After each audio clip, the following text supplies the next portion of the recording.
He bet the city girl wouldn't survive his farm. She proved him wrong and stole his heart. Hello, viewer. Thanks for joining us. Leave a like and share your thoughts in the comments, along with the city you're watching from. Now let's continue with the story. Walter Cooper woke before dawn, as he did every day. The ranch's horizon was only a faint blue line beneath the lingering darkness. He found a peculiar kind of comfort in this moment, when night and day blurred and life felt full of potential. Standing in his thick wool robe, coffee mug in hand, he inhaled the crisp air. The barn loomed in the distance, the scent of hay drifting on the breeze. He smiled to himself, imagining the day's work waiting for him. At 40 years old, Walter had wrestled success from the ground up. Raised in a small Midwest town, he'd spent his early life toiling for pennies on rented acreage. Now, he owned thousands of acres of prime farmland. Proud that each field was a testament to his iron will. The locals called him the Millionaire Rancher, a moniker that made him grin, though he'd never truly gotten used to the attention. He preferred solitude, the hum of nature, and the straightforward honesty of hard labor. His morning routine was a sacred ritual, checking the fields, greeting the horses, and conversing with his ranch hands. After finishing his coffee, he dressed in worn jeans, pulled on his boot, and made his way outside. The hush of dawn enveloped him. Gravel crunched underfoot. An old windmill squeaked in the distance. This was the life he loved, free, grounded, unmistakably real. Inside the stable, he found one of his longtime employees, Gary, tending to a bay mare. Grey-haired and wiry, Gary lifted his hat in greeting. "Morning, boss," Gary said, a playful tone in his voice. "Ready for another day of conquering the world?" Walter gave a low chuckle. "More like ready for another day of digging in dirt. Sounds about right, though." He gently ran a hand along the mare's neck, murmuring a soft greeting. The scent of oats and horsehair reminded him of simpler times. Gary cleared his throat. "By the way, the guys were talking at the feed store yesterday. Something about you hosting a little get-together this weekend." Walter shrugged, stepping back from the mare. "A few old friends are coming by, nothing fancy." Gary smirked. "Fancy for you is probably a barbecue and a handful of folks, but folks in town keep saying you have a surprise for them." Walter raised an eyebrow. "I always have a surprise, Gary. Keeps life interesting." He left Gary to his work and headed to the tractor parked by the barn's entrance. A swirl of dust rose around him as he mentally mapped out the tasks for the day. Fertilizing the fields, mending fences, double-checking last season's accounts. Efficiency was how he thrived, but a nagging emptiness had crept in lately. At times, he wondered if there was more to life than just building an empire from dirt. Miles away, Alicia Jackson was also awake. Her phone rang incessantly on the cluttered nightstand. She was in a cramped apartment, 6 floors above an overly congested city street. She pressed her palm to her forehead before finally grabbing the phone. "Hello?" Her voice was thick with sleep. "Girl, you said you'd call me back last night," complained Carmen, her friend and roommate for the last 2 years. "I've been worried." "You're not still crying over that missed interview, are you?" Alicia exhaled, slumping against her pillow. "I'm not crying, but I'm not feeling great either. One more rejection letter.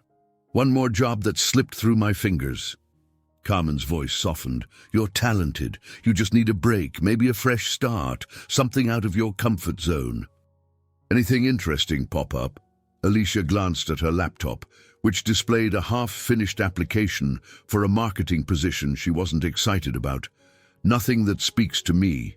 Same old story. Too many applicants. Not enough spots." She forced herself out of bed. The worn carpet tickled her toes as she gazed around the tiny living room, partitioned off by a bookshelf doubling as a room divider. Her life felt small, confined, a little hopeless. She glanced out the window, only to see endless concrete, Something about that horizon made her stomach twist with longing for something else. "Maybe you'll find something new soon," Carmen continued, trying to sound upbeat. "I gotta run, but let's talk tonight. Promise me you'll keep your mind open to weird opportunities." "Fine," Alicia mumbled, a reluctant smile tugging at her lips. "I promise." Their brief conversation ended, and Alicia stared at the screen of her phone. A wave of determination flickered in her chest. She wouldn't give up. Not yet. Back at the ranch, Walter steered his tractor along the neat rows of newly planted seedlings. Clouds of fertile soil billowed in his wake. The monotony of the work gave space for his thoughts to wander, about his upcoming gathering, about how his friends always poked fun at his single status, about the bet they'd teased him into making. He shook his head, amused by the memory of last weekend's poker night. One friend had declared, "Walter, you could turn any city slicker into a farmhand in a month if you wanted to." "You practically have magic in these fields." Walter, never one to back down from a challenge, had replied with a grin. "I'd bet on it." Now that bet lingered in the air, waiting for him to name the unsuspecting city slicker. Little did he know that, somewhere across that vast country, Alicia Jackson would soon appear in his life, a woman looking for a chance, a new horizon, and maybe a piece of her own forgotten hope. As morning light fully claimed the fields, Walter parked the tractor by a fence. He hopped down, breathed in the fresh country air, and wondered if fate, or maybe a crazy bet, might soon change his world forever. Walter stood on his front porch later that evening, watching dust swirl in the golden twilight. The ranch was quiet, almost too still. He lifted a glass of sweet tea to his lips, thinking about the promises he'd half-jokingly made during last weekend's poker game. His oldest friends, men who knew him well, had called his bluff, insisting he prove his claim, turn a total city girl into a capable ranch hand in just 30 days. He hadn't intended to take them seriously, but each passing day made the idea burrow deeper into his mind. Maybe it was the boredom, maybe it was the thrill of a challenge, or maybe, if he was honest, he was just tired of life's predictability, the stakes of the bet, bragging rights, and a chunk of pocket change.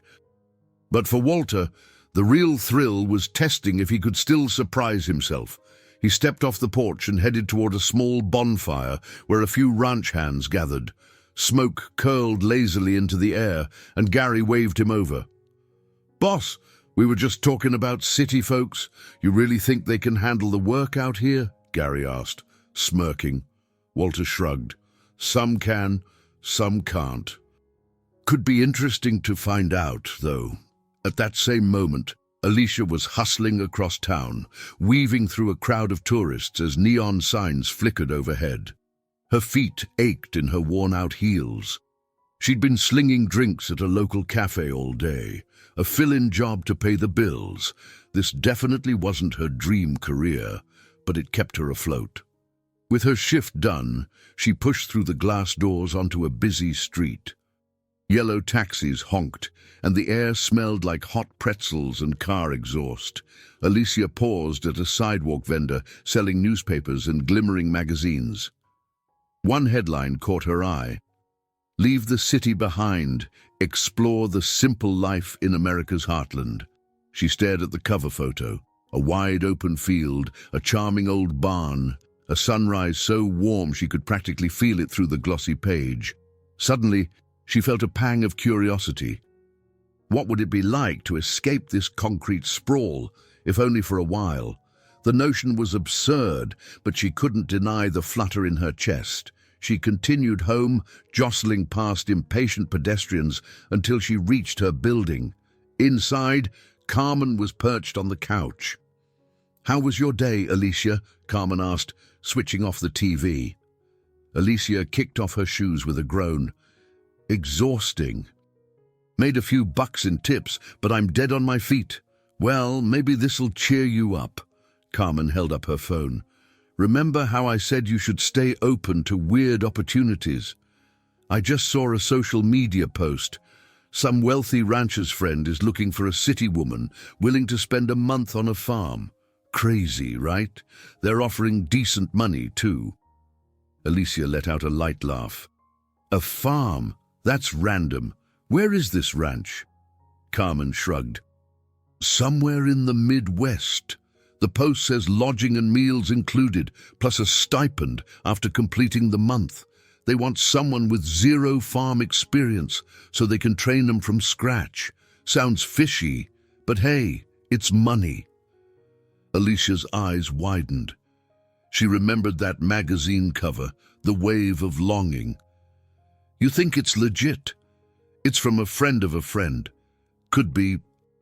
Might be some eccentric bet, but if it pays, who cares? Alicia felt an odd sense of excitement spark in her gut. She pictured farmland bathed in sunshine, a chance to breathe fresh air, an escape from the city that was eating her alive. Could she really do it? She'd never even touched a horse in her life, but the idea of stepping out of her comfort zone was strangely exhilarating. Walter, meanwhile, was sitting at his kitchen table, phone in hand, scanning messages. One from his buddy Rob read, "You find a city gal yet for that bet? Let me know. I posted a notice online. Someone's bound to bite." Walter sighed, half amused, half uneasy. It had been a harmless boast, but now it was a real proposition. He typed back, "We'll see if there's a taker," not holding my breath. He tossed the phone aside and stared out the window at the moonlit fields. The idea was shaping into a test of his patience, of his ability to teach, and maybe of his capacity to connect with another person. He realized that beneath the bravado, he felt isolated. Being the boss meant respect, but it also meant fewer real friends. And living out on all these acres, a man could forget how to let someone else in. Carmen rushed over to Alicia, phone in hand. "Check this out," she said breathlessly. "I just found a contact."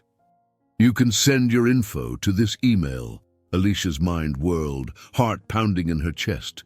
Could she do something so drastic? She recalled all the job rejections, the endless cycle of city hustle. Maybe this was the universe's nudge. "All right," she said softly, a determined edge in her voice. "I'll do it. I'm tired of waiting for life to happen to me." While Alicia drafted her introductory email, Walter scrolled through a local news site, half lost in thought. If someone actually took this bet, he'd have to keep his word. Train them, toughen them up, show them what real work looked like. He felt a flicker of anticipation. Maybe it would be a chance to break his own routine. Maybe it would be an adventure. Little did they know, two restless spirits were about to collide, one seeking escape, the other craving change. And on a dusty country road, fate's wheels were already in motion. The next morning, Alicia checked her email and nearly dropped her phone. There it was, a surprisingly prompt reply from someone named Robert Murray, claiming to represent a Walter Cooper. Her heart hammered as she scanned the text. "Mrs. Jackson, thank you for your interest. Mr. Cooper is seeking a city-based candidate willing to spend 30 days on his ranch in Nebraska. The role includes daily farm chores, training in basic ranch operations, and a modest weekly allowance. If you complete the full month, there's a bonus. Please let me know if you'd like to discuss details." Alicia sat at the small dining table, a mixture of nerves and excitement flooding her. Carmen peered over her shoulder. "Wow," Carmen muttered. "It's real. What you gonna do?" Alicia rubbed her temples. "I guess I'll talk to this Robert guy, see if it's legit. I mean, Nebraska, that's a long way from here." Carmen gave her a gentle nudge. "You've been craving a change. This might be it." Meanwhile, Walter was halfway through his morning chores. He'd just finished stacking hay bales when he got a text from Rob. "We got a real candidate. Name's Alicia Jackson, from the city. She wants more info. You ready for this?" Walter felt his chest tighten with a blend of anticipation and mild panic. The bet had sounded amusing after a few beers, but now it felt all too real. Still, he had never run from a challenge. He typed back, "Sure. Set up a call.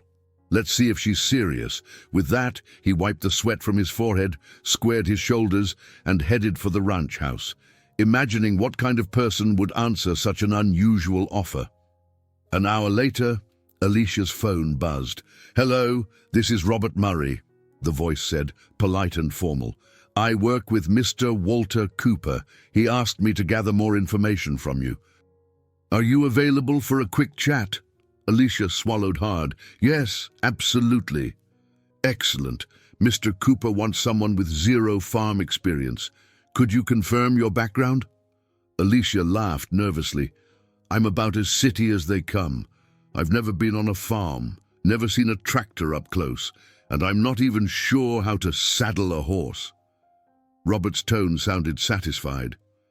"Perfect. That's exactly what Walter's looking for. However, be aware, you'll be expected to follow strict schedules, get your hands dirty, and adjust to rural life. Think you can handle it?" Her pulse quickened. "I'm willing to try. But why would Mr. Cooper want someone untrained?" A brief pause. "He believes anyone can learn to appreciate the countryside if given the right guidance. That's all I can say. Are you interested enough to speak with him directly?" Alicia inhaled. "Yes, I'd like that." Soon after, her phone buzzed again. This time, the voice was deeper, a slight rasp hinting at hours spent outdoors. "This is Walter Cooper," he said, his accent lightly Midwestern. "Rob says you might be our city candidate." "That true?" Alicia forced herself to stay calm. "I guess so. My name's Alicia Jackson." Walter exhaled thoughtfully. "Alicia Jackson. Well, I'm looking for someone who's never set foot on a ranch and who's willing to do real labor for a month. You sure you want that?" She paused, choosing her words carefully. "I won't lie, I'm a little scared. But I'm also curious. Life here in the city, it's wearing me down." Walter's voice softened. "I get it. Sometimes a change of scenery can do wonders. All right, here's the deal. You come out next week. You stay for 30 days. If you last the full month, you get a bonus. Do we have a deal?" Alicia's heart drummed. "Yes," she said quietly. Then with more confidence, "Yes, we have a deal." They settled a few logistical details, travel arrangements, lodging, the tasks she'd be expected to do. Walter maintained a polite but guarded tone, making it clear he wouldn't go easy on her. Alicia matched his determination with her own brand of grit. After the call ended, Walter stood in his home office, phone still in hand. He stared at the photograph of his late father on the wall, recalling how the old man used to say, "Never underestimate the power of a new perspective." Walter wondered if Alicia might just be the perspective he needed. He smirked at the thought of winning the bet with his friends, but an undercurrent of uncertainty tugged at him. Alicia, on the other end, was trembling with equal parts fear and excitement. She looked around her cramped apartment, thinking, "Is this really happening?" Carmen grabbed her hands and jumped up and down. "You did it!" Carmen squealed. "You're going to a ranch." Alicia laughed, letting the energy of the moment wash over her. "I know it's crazy, but maybe it's exactly what I need." Over the next few days, Alicia read every snippet she could find online about farm life. She watched YouTube videos of ranch chores, from feeding animals to mucking stalls, her stomach flipping at the sheer difference from her city routine. She packed sturdy clothes, boots, and tried to temper her growing anxiety with the promise of a fresh start. Walter, for his part, prepared one of the guest rooms in the ranch house, something he rarely did. He teased Gary about how some city gal would try to last a month. Gary snorted, crossing his arms. "Boss, you sure about this? She might run off the first day she sees a snake." Walter grinned. Then I'll have a good story to tell. And if she doesn't run, well, that'll be interesting too. In the backdrop, the bet loomed.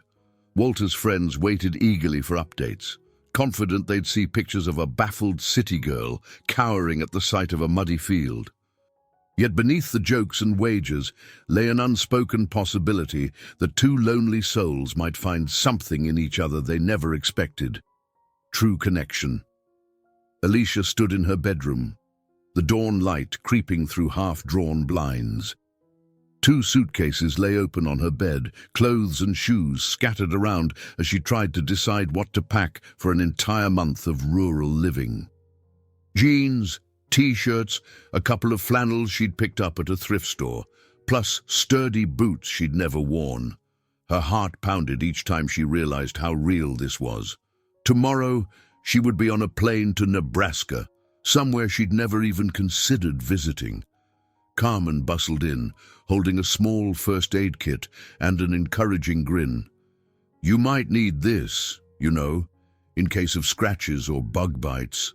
Alicia shook her head with a half-smile. "Thank you.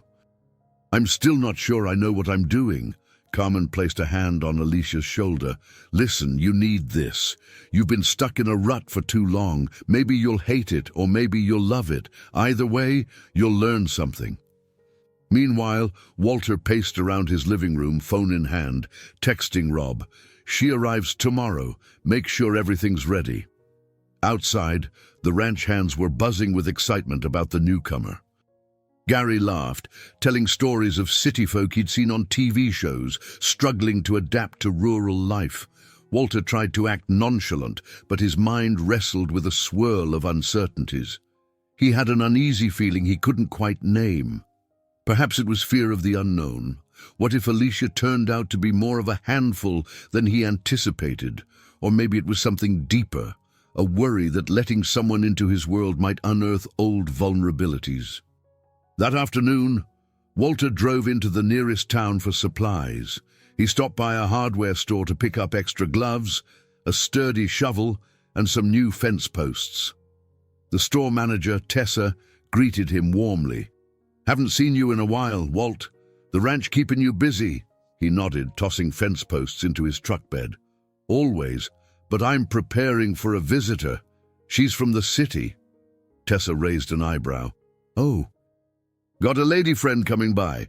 Walter's cheeks warmed a little, but he shrugged. "Not like that. It's a business arrangement. She's here to learn about farm life." Tessa laughed knowingly. Sure. You just take care of her, you hear? City folks can be fragile." Walter forced a grin. "I'll try my best." Back in her apartment, Alicia closed her suitcase and scanned the room for anything she'd forgotten. She spotted a small photo on her nightstand, her and her mother smiling at some carnival years ago. Alicia's mother had passed away unexpectedly when Alicia was still in college. Losing her had been a turning point, forcing Alicia to become fiercely independent. Now, as she eyed that photo, a pang of loneliness coursed through her. She silently hoped this leap of faith might guide her to a place where she could finally find peace, or, at least, a renewed sense of self. Early the next morning, Alicia dragged her luggage down the hallway and stepped outside. A taxi awaited, courtesy of a prepaid voucher from Robert. The drive to the airport felt like an out-of-body experience, the city's skyscrapers sliding by as if waving goodbye. She boarded the plane, her nerves fluttering. The flight was short, less than 3 hours, and she spent most of it gazing out the window, imagining what Nebraska would look like. When she finally landed, she expected a bustling terminal, but this airport was quiet, almost serene. Stepping outside, she was greeted by a wide-open sky that seemed bluer than anything she'd ever seen. She pulled out her phone and dialed the number Robert had given her. "Hey, it's Alicia. I just landed." "Great," Robert replied. "Walter should be there soon to pick you up in his truck. You'll spot him, tall guy, cowboy hat, can't miss him." Sure enough, within minutes, she saw a shiny black pickup pull up by the curb.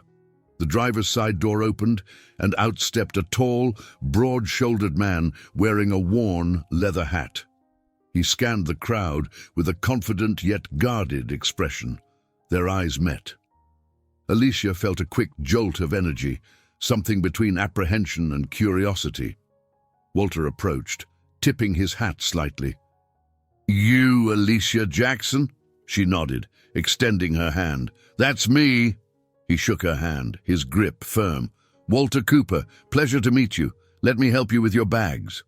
She noticed the faint lines around his eyes, the tan on his skin, and the directness of his gaze. He looked exactly like the quintessential rancher she'd pictured, practical, sturdy, maybe a bit closed off. She climbed into the passenger seat, swallowing her nerves as the truck rumbled to life. The drive through the countryside felt endless to Alicia. Fields stretched out on either side, dotted with livestock and the occasional barn.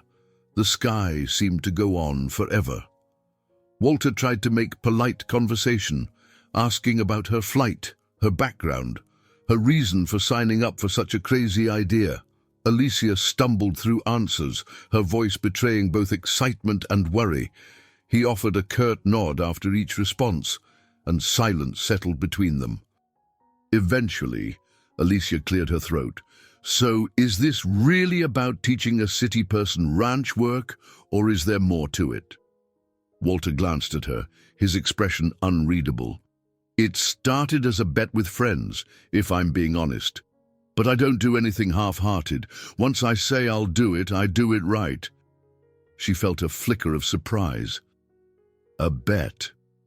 He shrugged, tightening his grip on the steering wheel. "They claimed I couldn't train someone from the city to handle real farm life in a month. I disagreed. There's money on the line, but let's not dwell on that. Let's just get you settled first." Alicia stared out the window, a knot forming in her stomach. So she was part of some wager. She had a flash of anger, but it quickly mingled with defiance. If they thought she was just a clueless city girl, she'd prove them wrong. She turned back to Walter with a determined set to her jaw. "Fine, I'll give it my best shot." Walter nodded, as if accepting her challenge. But beneath his stoic facade, doubt churned. He'd roped himself into this. He just hoped he wasn't biting off more than he could chew. The truck sped on, carrying them deeper into the vast countryside, toward an uncertain month that would test them both. The pickup truck rumbled down a gravel road leading to Walter's ranch, kicking up a swirl of dust in its wake. Alicia gazed out the window, her eyes drinking in the sweeping fields. The late afternoon sun bathed everything in a warm glow. Row upon row of crops stretched far as she could see, lined by rustic fences. She let out a quiet gasp. It was beautiful and intimidating. Walter slowed near the main house, a sturdy two-story home with white siding and a broad wraparound porch. Off to the side, she spotted a barn, corrals, and a few smaller outbuildings. Horses grazed calmly in a nearby pasture. Alicia could hardly believe this was her new home for the next month. As she climbed out of the truck, Gary emerged from the barn, lifting his straw hat in greeting. "Well, boss, you weren't kidding. We got ourselves a city gal." Walter's jaw flexed slightly. "This is Alicia Jackson. She'll be staying with us for a month, learning the ropes." Gary offered a friendly grin. "Nice to meet you, ma'am. I'm Gary. Don't let the boss scare you. He's all bark, no bite." Alicia couldn't help but smile back. "Nice to meet you. I'm excited. Just a little nervous." Gary chuckled. "That's normal. You'll be knee-deep in chores before you know it." Walter grabbed Alicia's suitcases and gestured for her to follow him inside. The house was surprisingly welcoming, with wooden floors, a cozy living room, and the faint aroma of something savory drifting from the kitchen. "I've put you in the guest room upstairs," he told her. "You'll have your own bathroom. We usually eat dinner around 7. Tomorrow morning, we start at dawn." Alicia nodded, her nerves flaring again. "Dawn, got it. And I'm guessing it's not optional." Walter's lips curled slightly. "Nope, not optional at all. Ranch life doesn't pause for tired eyes." She followed him up the wooden staircase, taking in the pictures lining the walls. Family photos, it seemed. She spotted one of Walter as a much younger man with another older man, likely his father.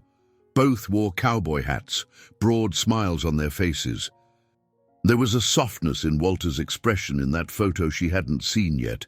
He led her to a small bedroom with a simple bed, a dresser, and a window overlooking the fields. The view was breathtaking. Alicia dropped her bag on the bed, turning to face Walter. "Thank you. This is really nice." He nodded curtly, setting her suitcase down. "Settle in. Dinner in an hour. If you need anything, I'll be downstairs." She watched him leave, the door clicking shut behind him. Suddenly alone, Alicia exhaled a trembling breath. She stared out the window, the wide-open fields calling her toward an unfamiliar destiny. She thought about the bet he'd mentioned in the truck. Part of her felt used, like a pawn in some game, but another part was fiercely determined to prove she could handle this. When she stepped downstairs for dinner, she found a modest spread: roast chicken, mashed potatoes, steamed vegetables, and cornbread. Gary took his seat, along with another ranch hand named Marco. Walter gestured for Alicia to join them. She slid into a chair, forcing a small smile. "Smells amazing," Gary winked. "Marco here is a wizard in the kitchen." Marco shrugged bashfully. "It's just something I enjoy. Cooking helps me unwind." Walter served Alicia some chicken, and for a moment they all ate in a comfortable silence. The food was hearty, the mood surprisingly relaxed. Eventually, Gary began recounting a story of how he once rescued a stray dog in the middle of a thunderstorm. Alicia laughed at his animated gestures, feeling some of her tension slip away. After dinner, Walter handed Alicia a schedule for the week. "Tomorrow," he explained, "you'll help me feed the horses, gather eggs from the chicken coop, and then we'll work on mending fences.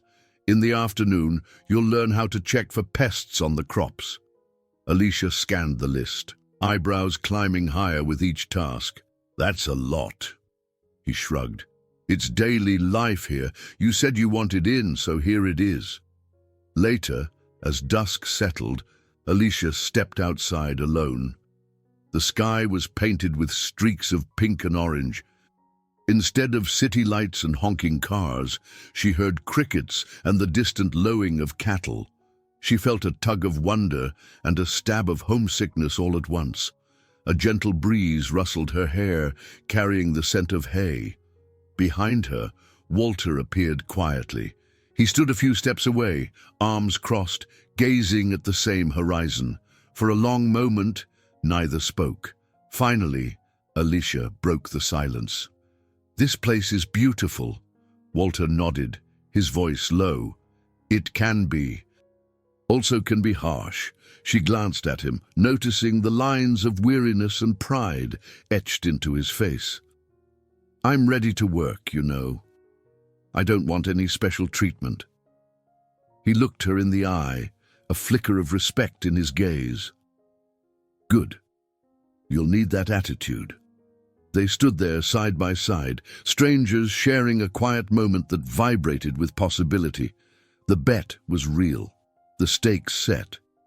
But deeper than that, something else simmered, an unspoken question of whether they were both searching for the same thing, proof that change was still possible in their lives. When Alicia finally retreated to her room, her mind raced. Tomorrow would be her first real day as a ranch hand. She had no idea how she'd handle the early morning or the physical strain. But for the first time in a long while, she felt alive, brimming with anticipation and a spark of courage she thought she'd lost.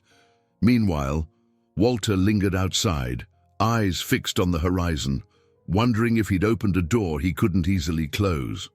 Thus, with their first evening at the ranch behind them, the stage was set for the coming trials, triumphs, doubts, and discoveries. A journey that would test not just Alicia's endurance, but Walter's guarded heart as well. The sun had barely crested the horizon when Alicia Jackson's alarm buzzed her awake. She blinked in the dimly lit guest room, momentarily disoriented by the unfamiliar surroundings. The farmhouse walls, the scent of coffee drifting upstairs, the faint clamor of animals stirring outside. She sat up, heart thudding with the realization her new life as a ranch hand was about to begin. Downstairs, Walter Cooper stood at the kitchen counter, pouring fresh coffee into 2 mugs. He glanced at the clock. The old floorboards creaked under Alicia's footsteps as she approached, her hair still a bit tangled from sleep. "Morning," Walter said quietly, sliding 1 mug toward her. "I figured you could use a jolt of caffeine." Alicia thanked him, wrapping her hands around the warm ceramic. She sipped tentatively, trying to steady her nerves. "Today's tasks," Walter continued, "start with feeding the horses. Then we'll move on to cleaning out the stables." Alicia forced a small, determined smile. "Sounds good. I'm ready." Outside, the early light painted the landscape in soft gold. The sweet scent of dew-soaked grass surrounded them as they crossed the yard to the stables. Horses whinnied in greeting, their large eyes darting to Alicia, clearly curious about the newcomer. Walter showed her where the feed was stored, the correct portions for each horse, and the calm manner in which to approach them. "Never spook a horse," he warned, "especially when it's feeding time. They can get jumpy."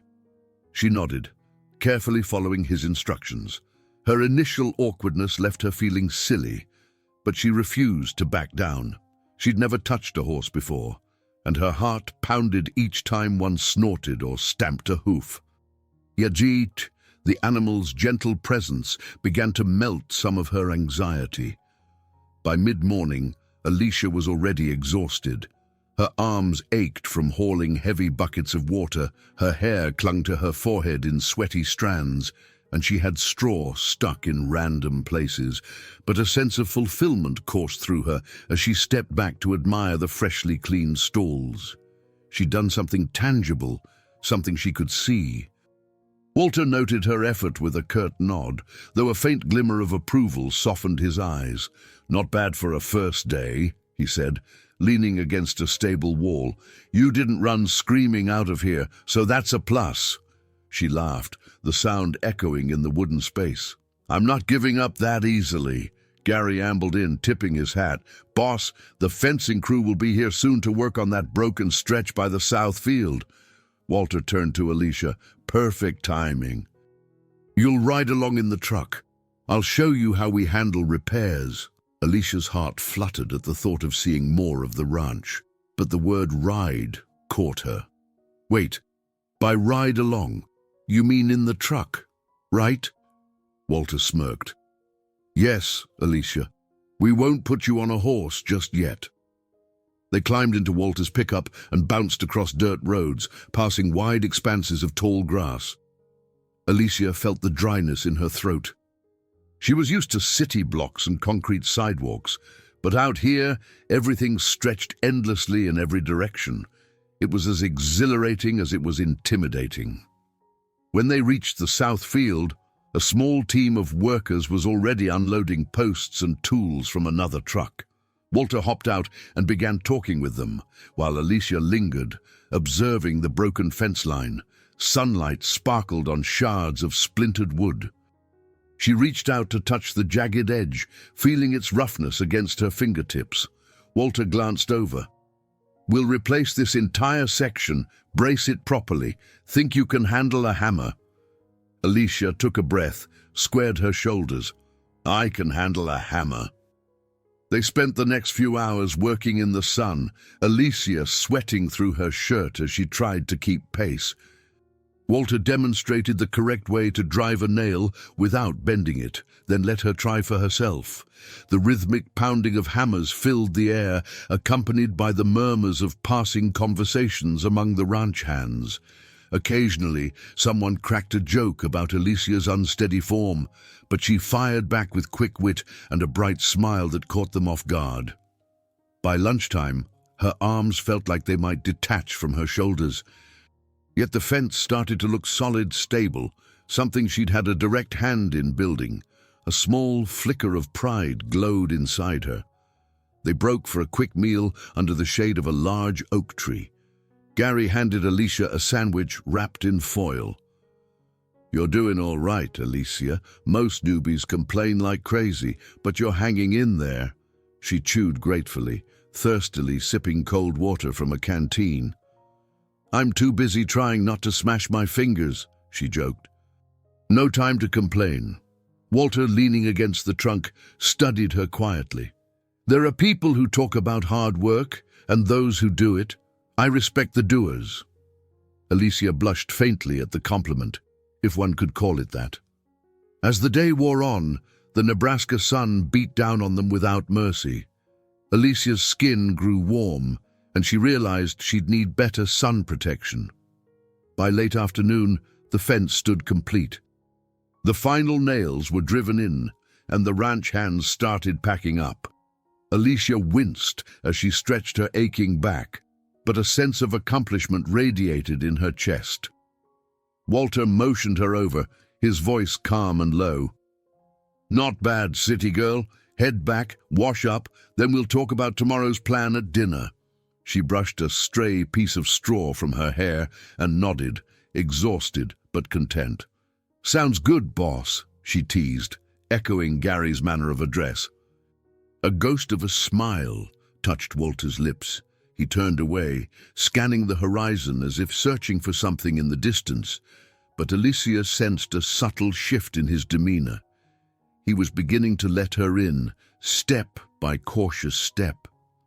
That evening, while Alicia washed the grime off in a hot shower, she reflected on the day. Despite the physical pain, she felt oddly alive. Memories of rejection letters and cramped city apartments seemed distant. In their place stood open fields, horses, and a man whose quiet pride and guarded kindness intrigued her. Little did she know, across the hallway, Walter was lost in his own thoughts, reminding himself this arrangement was just part of a bet, something to pass the time. But he couldn't ignore the spark in Alicia's eyes, that burning grit he hadn't anticipated, and against his better judgment, he found himself wanting to see more of it. They were two people on a collision course with possibilities neither had imagined, and as the night settled over the ranch, both drifted to sleep, bracing for the new routines awaiting them at dawn, and the unexpected truths bound to emerge along the way.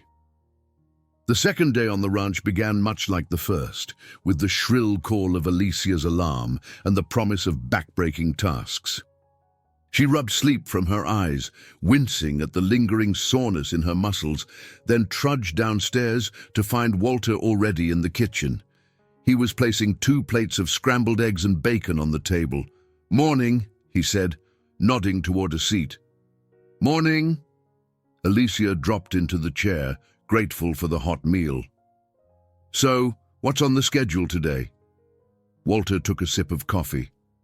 "We'll move to the chicken coop first, gather eggs, clean up. Then we'll check on the vegetable plots. Might have to deal with some pesky insects. After lunch, I need you in the barn to help Gary reorganize supplies." Alicia chewed thoughtfully, absorbing the list.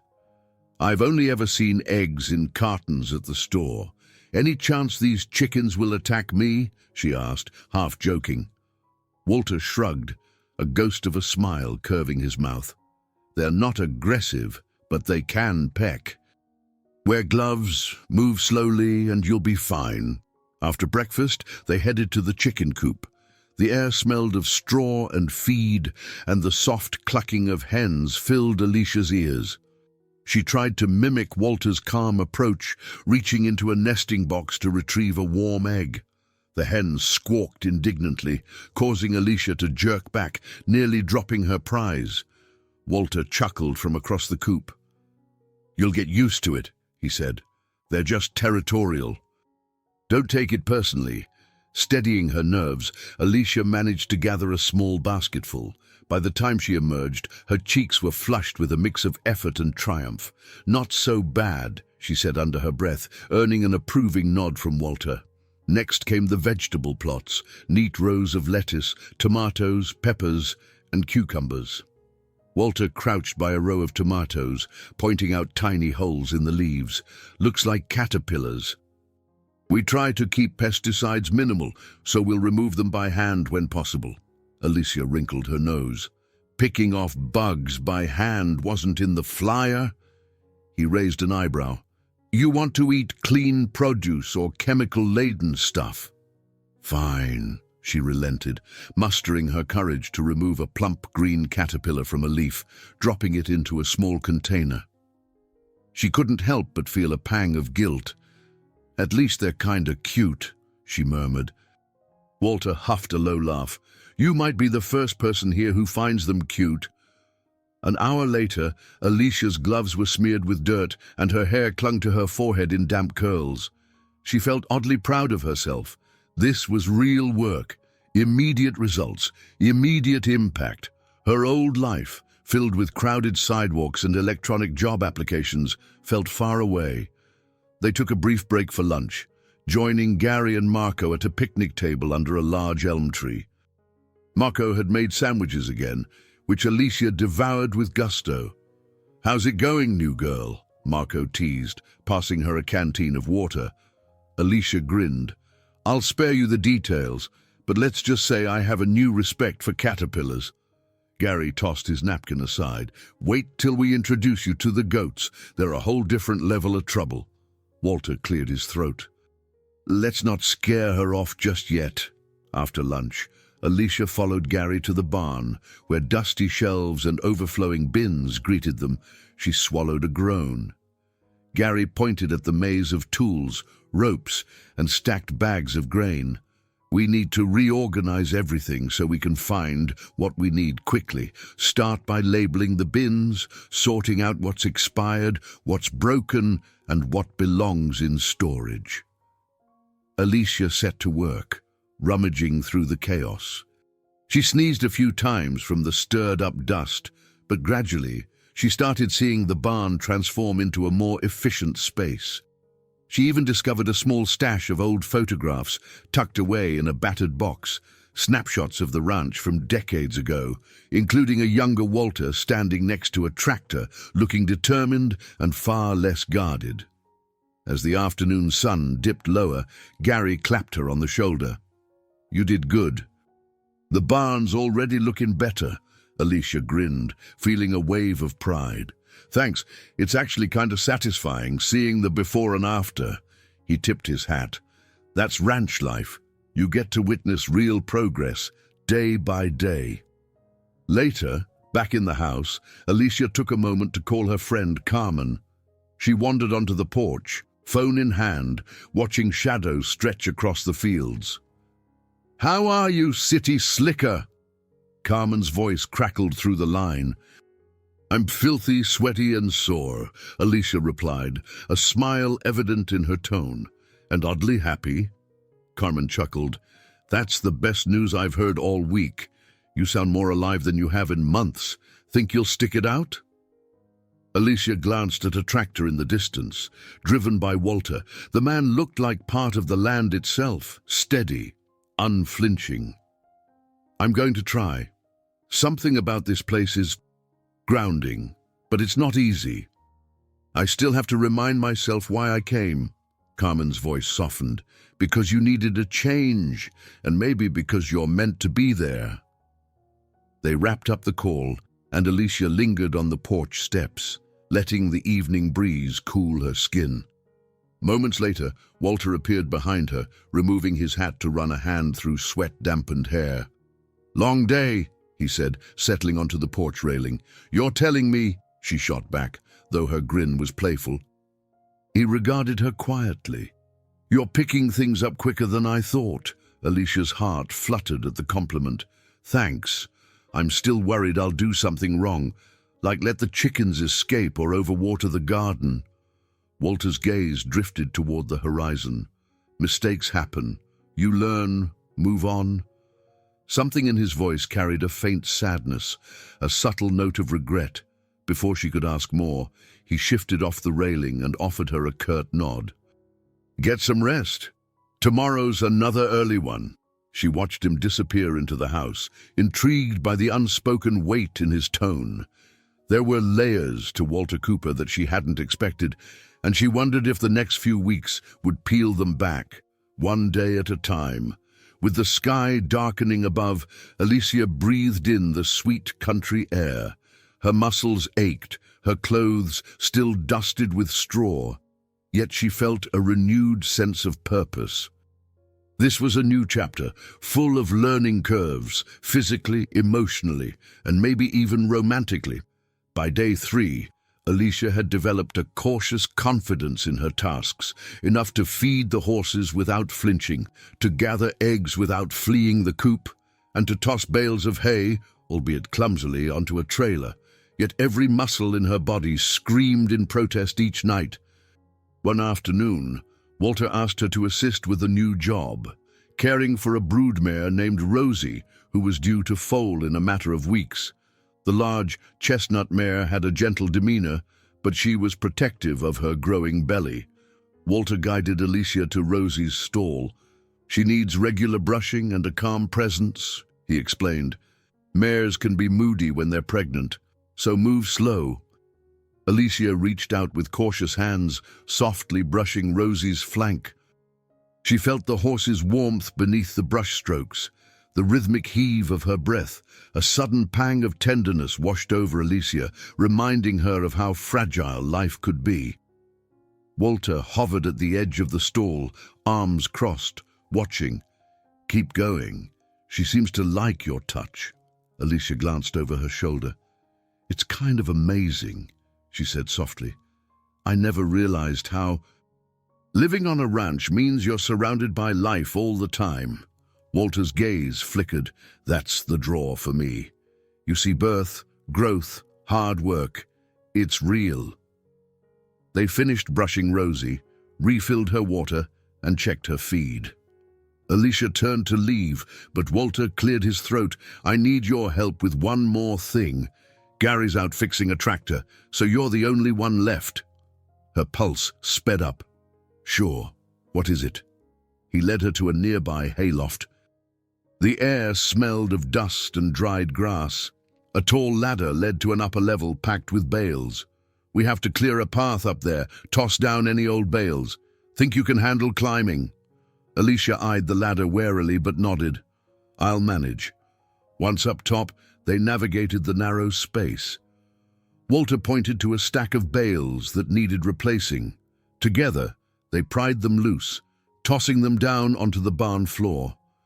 The physical effort left Alicia breathless, but she also felt an odd sense of camaraderie with Walter, two people working side by side, wordlessly in sync.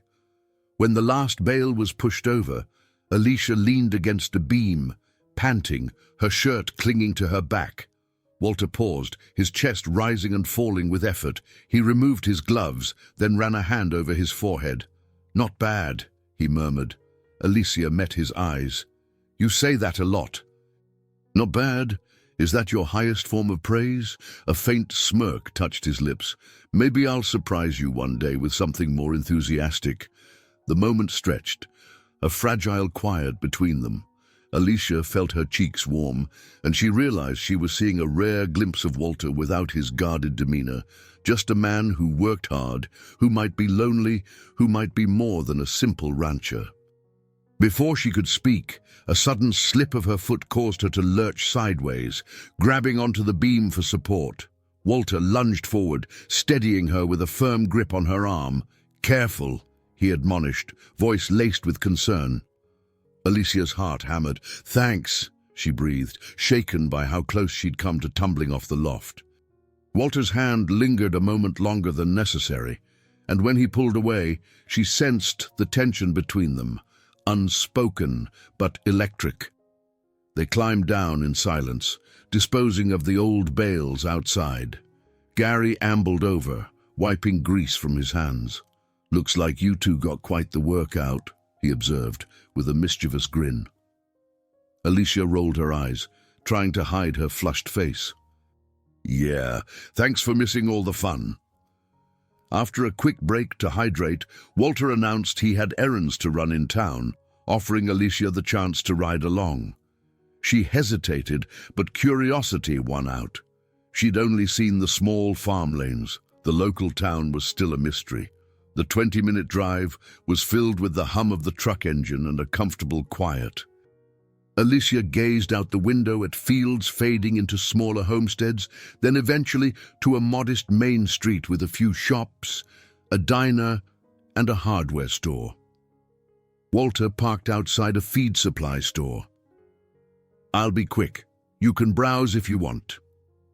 While Walter negotiated prices with the store manager, Alicia wandered along the nearby sidewalk.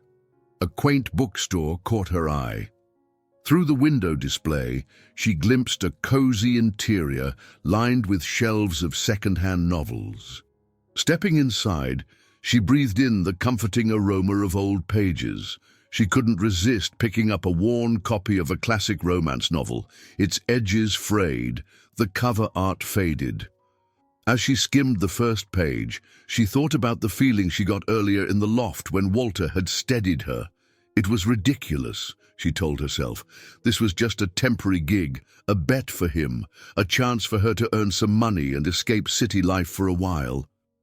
Yet she couldn't shake the sense that something was shifting inside her. Maybe it was the wide-open spaces or the hands-on work. Maybe it was simply seeing another side of Walter, whose presence both unsettled and intrigued her. When Walter found her in the bookstore, he lifted an eyebrow at the novel in her hands. "Didn't peg you for a romantic," he teased. Alicia slipped the book back onto the shelf, clearing her throat. "I'm full of surprises." "Ready to go?" He nodded, his gaze lingering. "Yeah, let's head back." On the ride home, Alicia gazed at the passing scenery. She realized she felt a twinge of disappointment about leaving the little town so soon. There was a simple charm here that called to her, so different from the stress and noise she'd left behind. Back at the ranch, twilight was already draping the fields in shades of lavender and gold. As Alicia stepped out of the truck, Walter paused, keys dangling from his fingers. "Thanks for helping out today," he said, his voice quieter than usual. "It's been nice having you here." Alicia blinked, caught off guard. Thank you. I mean, it's nice to be here." He gave her a short nod, then headed off to put away the supplies. Alicia watched him go, her heart fluttering unsteadily. Each day, she was discovering new layers to ranch life and to the man who'd brought her here. Those glimpses of vulnerability, fleeting though they were, kept sparking questions in her mind that she wasn't sure she was ready to answer. By the end of Alicia's first week on the ranch, a curious rhythm had taken hold of her days. Waking at dawn, tackling chores she never dreamed she'd handle, learning to appreciate the hush of early morning fields and the vivid colors of Nebraska sunsets. In the evenings, she fell into bed, bone-tired, yet oddly energized. One Saturday, Walter decided it was time for a break from the grind. "You've earned it," he told Alicia at breakfast. "We're having a small get-together tonight. Some music, barbecue, maybe a little dancing." Alicia nearly choked on her coffee. "Dancing? I haven't done that since a friend's wedding years ago." Walter shrugged. "It's tradition around here. Folks in the area like to gather, swap stories, unwind. You might enjoy it." All day, the ranch buzzed with preparations. Gary and Marco set up folding tables and a makeshift dance floor under a string of lights. Alicia helped arrange chairs, her stomach fluttering at the thought of meeting more locals. As evening fell, trucks and cars pulled in, headlights illuminating the yard. Country music wafted through the air from a portable speaker. Alicia stood off to the side, feeling shy in her slightly nicer jeans and a plaid shirt Carmen had insisted she pack. Walter introduced her to a few of his neighbors, an older couple named Mr. and Mrs. Watkins, who cooed over Alicia's big city background, and a jovial rancher named James, who kept inviting everyone to sample his homemade barbecue sauce. Alicia felt the swirl of small-town warmth, a stark contrast to the anonymity of city life. Soon, groups formed around the tables laden with food, ribs, coleslaw, grilled corn on the cob, and an assortment of pies. Alicia loaded her plate, her mouth watering at the sight. As she moved through the gathering, she spotted Walter standing with two men who bore a striking resemblance to him in build and demeanor. She guessed they might be some of the buddies who'd teased him into this bet. Trying not to eavesdrop, Alicia still caught a snippet of their conversation. "So this is the city girl you claimed you could train up, huh?" one of them joked. Walter's posture tensed. "Don't start," he muttered. Alicia pretended not to notice, but her cheeks flushed. She'd known about the bet from the beginning, yet hearing it out loud stung. When Walter caught her eye, she offered a polite nod and moved on, finding a seat at an empty table. A moment later, Marco joined her, setting down a plate. "Don't mind those guys," he said quietly, clearly having noticed the tension. "They're good people, just like to stir the pot." She forced a smile. "I'm fine." "This barbecue is amazing, by the way." Marco grinned. "Oh, just wait till dessert." As twilight deepened, someone turned the music up, and a few couples drifted to the dance area. The vibe shifted into a jovial, light-hearted atmosphere. Laughter mingled with the scent of grilled food. A gentle breeze tugged at Alicia's hair, and she found herself tapping her foot in time to the twang of the guitar. Gary plopped down next to her with a grin. "Come on, city girl, let's see if you can two-step." She gave an uncertain laugh. "I'm not sure I can." "Neither am I," he said, jumping up and offering his hand. "But it's fun." She let him lead her onto the makeshift dance floor. The steps were simpler than she feared, and soon she was spinning around under the glow of string lights, giggling each time Gary slipped up or stepped on her boot. The moment felt surreal. A city woman dancing in the middle of a Nebraska ranch party, sweat-soaked from a week of hard labor, yet strangely blissful. When the song ended, Gary bowed theatrically and sauntered off to get more food. Alicia stood, catching her breath. Before she could leave the dance floor, Walter approached, his expression somewhere between amused and hesitant. "You looked like you were having fun," he said. She wiped her brow. "I was, actually." "Gary's got some moves, sort of." Walter shoved his hands in his pockets. "He does all right. Want to try with someone else?" Her eyes flickered with surprise. "You mean you want to dance with me?" He nodded, looking suddenly uncertain. "It's just a dance, Alicia." Swallowing a burst of nerves, she placed her hand in his. The music shifted to a slower tune, the kind that made couples press closer together. Walter placed a careful hand at her waist, and they began an unhurried sway. For a moment, Alicia forgot about the bet, the chores, her city life. All she could feel was Walter's warmth and the steadiness of his arm guiding her. Soft laughter and conversation surrounded them, but it felt like a distant hum. She dared to look up at him. He met her gaze, a softness in his eyes that she hadn't noticed before. Neither spoke, yet a kind of dialogue flowed between them, hope, curiosity, maybe even longing. The warmth of his touch against the small of her back sent tingles up her spine. She had to remind herself that this was temporary, that she would eventually leave and return to the concrete sprawl. When the song ended, Walter cleared his throat, releasing her hand gently. "Not bad," he murmured, reverting to his usual phrase. Alicia smiled, cheeks flushed from more than just the dancing. "Thanks. You're pretty good yourself." As the night wound down, guests gradually departed, calling goodbyes and waving from their vehicles. Alicia helped gather plates and cups, her mind replaying that dance over and over. She couldn't remember the last time she felt so alive, so present. Much later, when she finally climbed into bed, the distant echo of guitar chords lingered in her ears. She thought about the subtle tension she'd felt holding Walter's gaze, The safety of his hand on her waist. A pang of confusion tugged at her. She was here on a bet, but it was quickly becoming something else, something deeper. Outside her window, the ranch settled into quiet stillness, and though exhaustion pulled her towards sleep, Alicia couldn't chase away the swirl of possibilities dancing in her heart. The days following the barbecue slipped into a gentle routine, punctuated by fleeting moments that felt charged with unspoken tension. Alicia noticed the way Walter's gaze lingered on her when she accomplished a new task.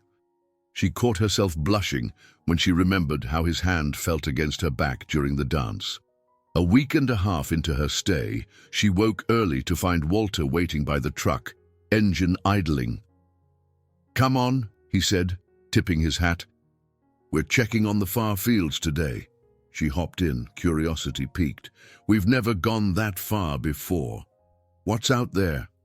"Mostly pasture, some grazing cattle. But the fence line needs a once-over, and we've got an irrigation pump that's been acting up." The drive took nearly an hour. Alicia studied the passing scenery, the farmland gradually turning to rolling grasslands. Eventually, they parked near a pond surrounded by tall grass. Walter grabbed a toolkit from the truck bed, and they approached a small pump house.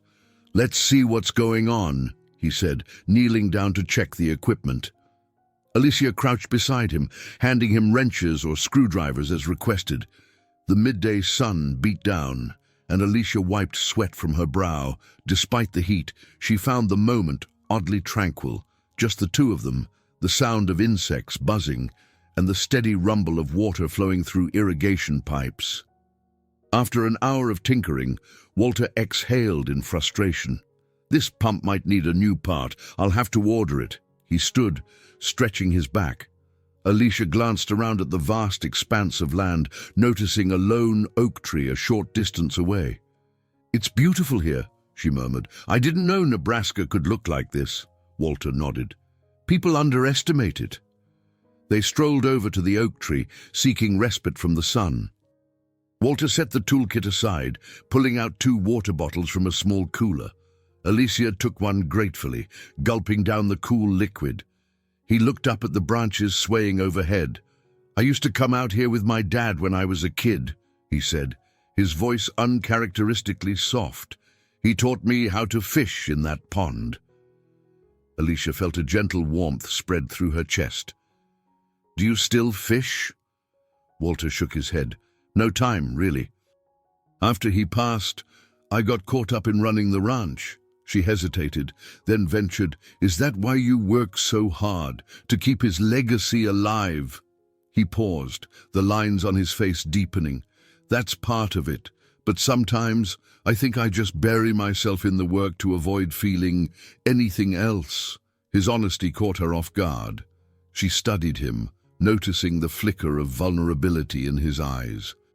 It reminded her of the day in the hayloft when he'd reached out to steady her. She inched closer, drawn by a mixture of empathy and curiosity. "You don't have to carry that alone," she said softly. "I lost my mom years ago. It leaves a hole, doesn't it?" Walter's gaze flicked to hers, a faint tremor in his stoic composure. "It does." Silence fell, thick with unspoken memories. They stood together in the dappled shade, neither quite sure how to continue. At last, Walter cleared his throat and stepped away, as though remembering who he was: hard-working rancher, man of few words, caretaker of his own solitude. "Come on," he said, voice back to its usual firm tone. "Let's go check the fences." They spent the afternoon walking the fence line, repairing minor breaks and tightening loose wires.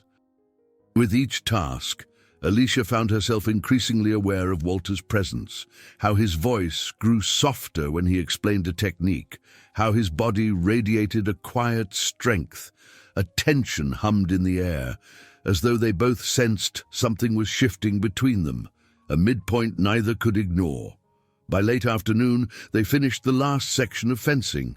Alicia's shirt was soaked with sweat, her boots caked with dust. Walter slipped his gloves off and surveyed their work. "Good job," he said, meeting her eyes. "Couldn't have done it alone." She offered a tired grin. "You would have managed without me, but thanks for saying so." They headed back to the truck, neither speaking much on the ride home. But Alicia felt a stirring deep within, a realization that she'd crossed an invisible threshold. This was no longer just a matter of surviving the ranch's challenges or winning some bet. She cared about Walter, about his dreams, his burdens, and the way he navigated his lonely kingdom with such devotion. That evening, as they returned to the ranch house, Alicia went about her typical routine: shower, quick dinner, then a few minutes of quiet reflection in her room. She sat on the bed, phone in hand, debating whether to text Carmen about what was happening. What exactly is happening, she wondered. Before she could press send on a half-formed message, someone knocked lightly on her door. She opened it to find Walter standing there, looking uncharacteristically uncertain. "I was thinking," he began haltingly, "we could, well, tomorrow's Sunday. Sometimes I drive over to the Watkins orchard. They have a nice spread. Let folks pick apples, feed goats. If you want, you could come with me. Might be a break from all the chores." She could barely hide her surprise. It felt like an invitation far more personal than any chore list. Her heart gave a little leap. "Yeah," she said, a bit breathless. "I'd love to." His eyes flickered with relief. "Great, we'll leave around 9. Then he offered a small nod and headed back down the hall, leaving Alicia with an unsteady pulse. Sinking onto the bed, she realized this was the moment she'd never expected, Walter willingly letting her into a part of his life outside the daily grind. It felt like a pivotal shift, a spark in the center of this dusty farmland that threatened to ignite something neither of them had planned. Midpoint of her month, perhaps, but it felt like more than that. It felt like the midpoint of two hearts colliding, forging a connection neither had seen coming, least of all Walter Cooper, the man who swore he needed no one. By the time Sunday morning arrived, Alicia could hardly contain the flutter in her chest. She'd never imagined that feeding goats and picking apples with Walter Cooper would feel like an event, but here she was, smoothing down her hair and dusting off her jeans as though she were prepping for a first date. They left the ranch later than planned, thanks to a minor crisis with a leaky water trough. Walter apologized gruffly, but Alicia assured him it was fine. Every day on the ranch brought new surprises, and she'd learned to expect the unexpected. The Watkins orchard lay about 30 minutes away, along a winding country road, lined with oak trees and rolling fields. Walter drove in thoughtful silence, occasionally glancing Alicia's way.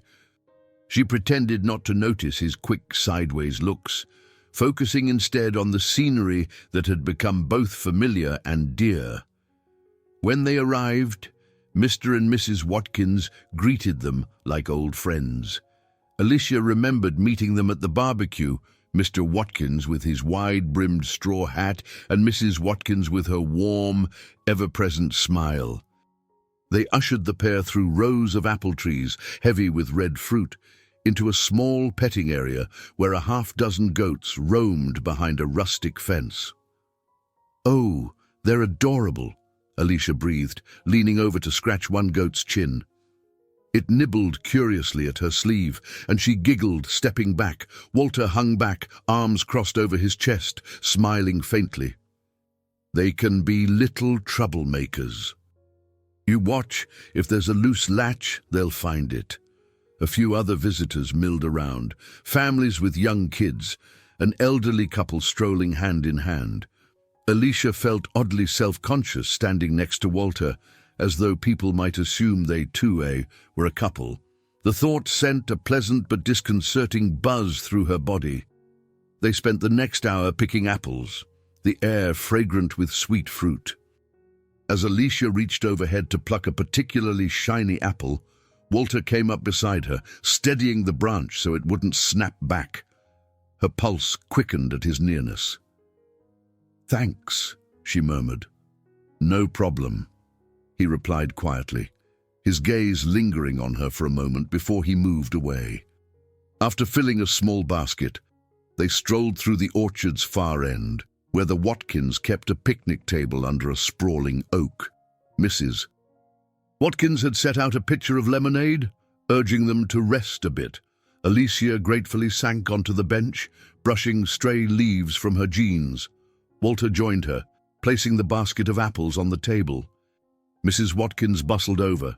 "How are things, Walter? We've heard rumors of a harsh storm season coming." Walter nodded. "Yeah, the forecasts say we might get strong winds this month, maybe even tornado warnings. Got to double-check the barns, make sure everything's secure." Alicia felt a prickle of unease. She'd experienced the occasional fierce thunderstorm in the city, but the thought of tornadoes sweeping across open farmland seemed far more alarming. Mrs. Watkins patted Alicia's shoulder. "Don't fret, dear. Walter's an expert at weatherproofing. He'll keep everyone safe." Walter shifted slightly, looking more uncomfortable with praise than the talk of storms. "I'll do my best. We'll see." They finished their lemonade, then walked back to the truck with promises to return soon. Alicia placed the basket of apples in the back seat, then climbed in. For a moment, they sat in companionable silence. She felt warmth radiating from him, a subtle shift in his posture that spoke of trust. "Thanks for bringing me," she said, offering a small smile. He glanced her way, expression thoughtful. "I'm glad you came. This place reminds me that there's more to life than just day in, day out work." His words hovered in the air as he started the engine. Alicia leaned back against the seat, letting the soft hum of the truck lull her into a momentary daydream. She found herself imagining a future, not necessarily in the city, one where morning chores and orchard visits might become routine. The thought startled her, yet she couldn't ignore the tug of longing beneath it. They returned to the ranch mid-afternoon. No sooner had they stepped out of the truck than Gary jogged over, face etched with concern. "Boss, we got a problem. The new ranch hand at the neighboring farm just quit, walked off the job. Their owners are short-staffed, and they're asking if you can spare someone for a few days." Walter frowned. "They're always having staffing problems, but I'll see what I can do." He cast a hesitant glance at Alicia. She understood instantly. He needed her here, but the neighboring farm needed an extra pair of hands too. At the same time, a gnawing worry settled in her stomach.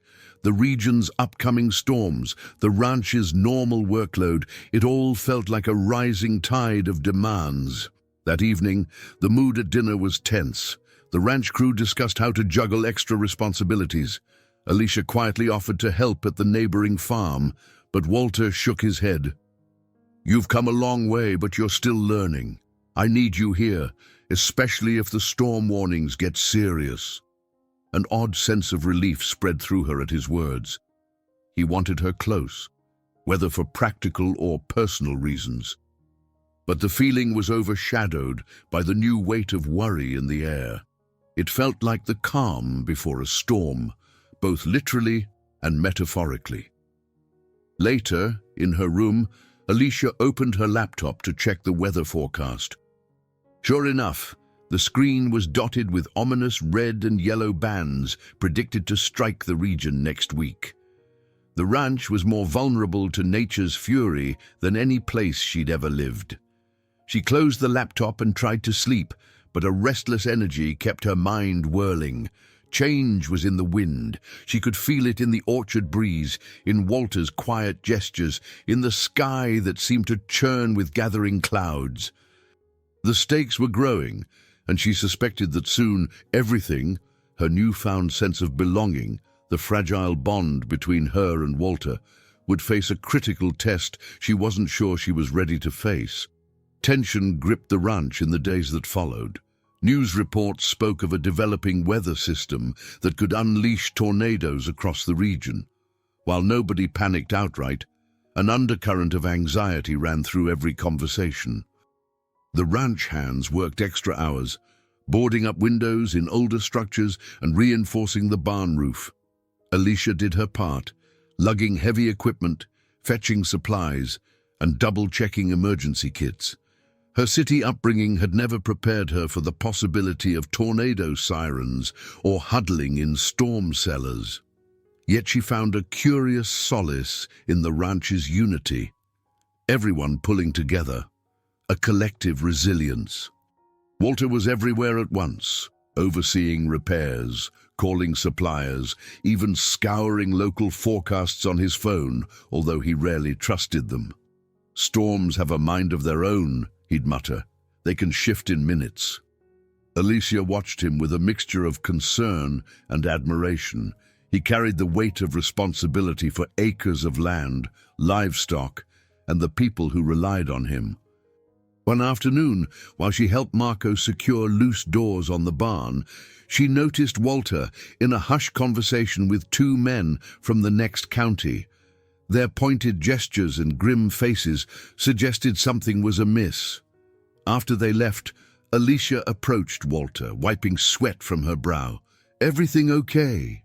He hesitated, gaze clouded. "Just folks wanting to buy up farmland. They're using the storm threat as leverage, saying some ranches might not recover if the worst hits." Alarm jolted through her. "They're trying to scare you into selling?" Walter let out a humorless chuckle. "I've heard worse, but I'm not selling." She admired his resolve, but a kernel of worry took root in her chest. This land was everything to him.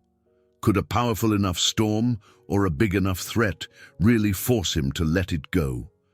That evening, Alicia found him in the stable, brushing Rosie, the pregnant mare. Quietly, she stepped beside him, resting a gentle hand on the horse's flank. "Walter," she began softly, "I know the weather is a big deal. Is there anything else bothering you?" He kept brushing, eyes focused on Rosie. "Just a lot on my plate. If the storm hits as hard as they say, there's no telling what damage we'll face. The finances could get tight. And then there's the bet." She tensed at the reminder, though she tried to keep her voice steady. "The bet with your friends. Does it really matter that much?" He paused, setting the brush down. "At first, it was just bravado. But now it feels like there's more at stake. My friends are watching, the town's whispering, and I've got a reputation as the man who can make anything flourish here, including you." She raised her eyebrows, cheeks flushing. "I'm not just a project to Walter." His gaze snapped to hers, conflicted. "I know that," he exhaled, running a hand through his hair. "I never intended to treat you like one. But that's how it started, and I'm not good at changing course." A jolt of hurt and anger mingled in her chest. She turned to leave, but he gently touched her arm. "Alicia." She hesitated, wanting to pull away, yet a part of her longed to stay. "I'm trying," he said quietly. "I never expected you to become—" He broke off, and she saw genuine turmoil in his eyes. "You're not what I expected." Her breath caught. She felt the strain of unspoken emotion, a storm of a different kind. But before either could say more, a flash of lightning lit up the sky outside the stable window. A rumble of thunder followed, distant yet menacing. Rosie shifted nervously, stamping her hooves. Walter placed a calming hand on the horse. "We should get inside." "That storm might hit sooner than we thought." Alicia nodded, heart pounding. Some storms brewed in the sky, others brewed between people, and both could be equally frightening. They rushed out into a sudden downpour, securing stable doors and leading the most vulnerable animals to safer enclosures. Rain drenched them within seconds, turning the ground to mud. Wind whipped Alicia's hair, making it tough to see. She could hear Walter shouting instructions, flashes of lightning illuminating his determined face. By the time they dashed into the house, water dripped from their clothes onto the hardwood floor. Gary and Marco followed soon after, soaked and panting. The thunder boomed overhead. While it wasn't yet a full-blown tornado, the storm raged fiercely enough to rattle the windows.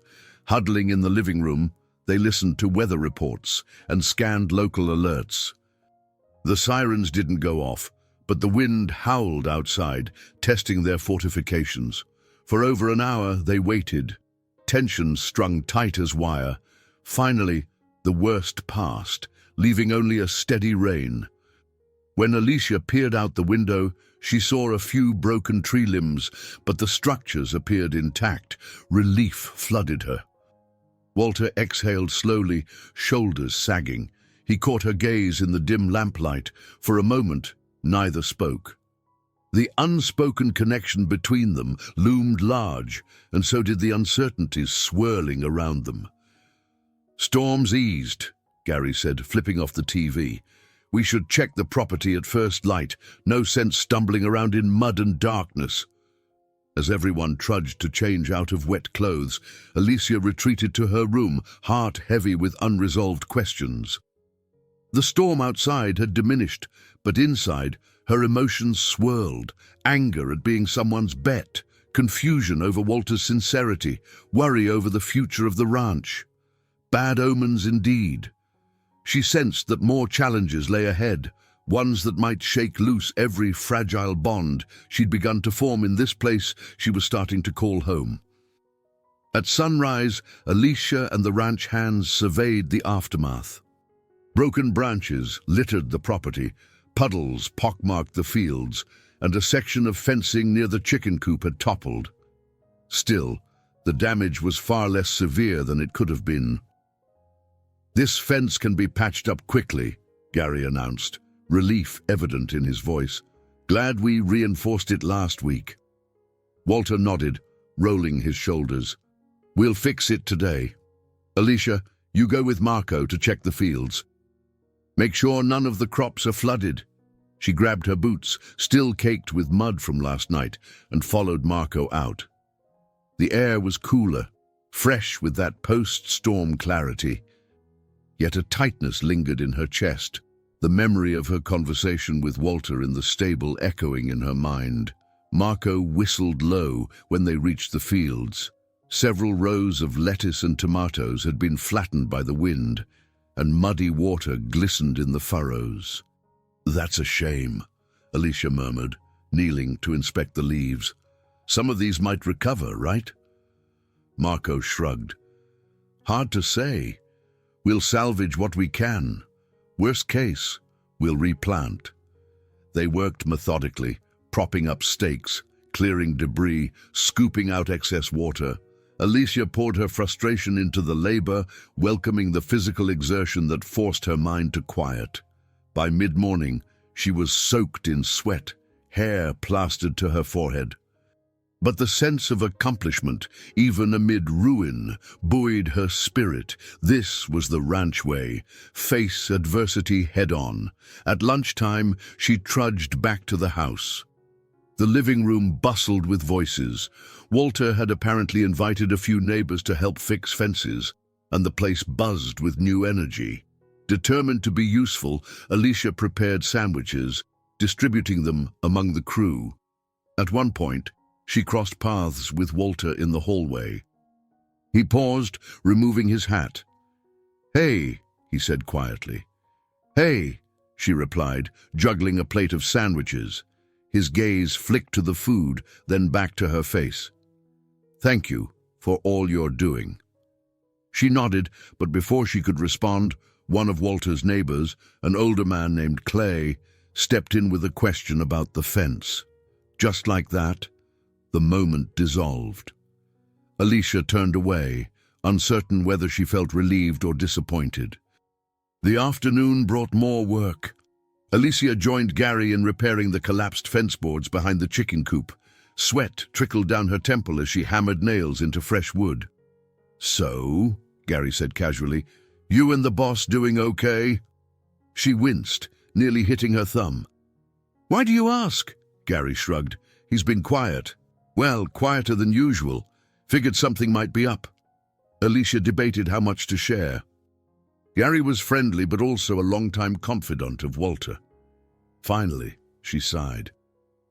I found out about the bet, how I'm basically part of it. Didn't exactly feel great. Gary lowered his voice, leaning in. Listen, Walter's a stubborn fella, but I can tell he's grown to care for you. We all see it.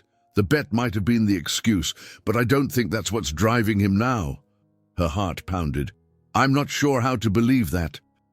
He barely talks about his feelings. Gary laughed. He never does, but trust me, actions speak for themselves. They worked until dusk, the fence finally restored.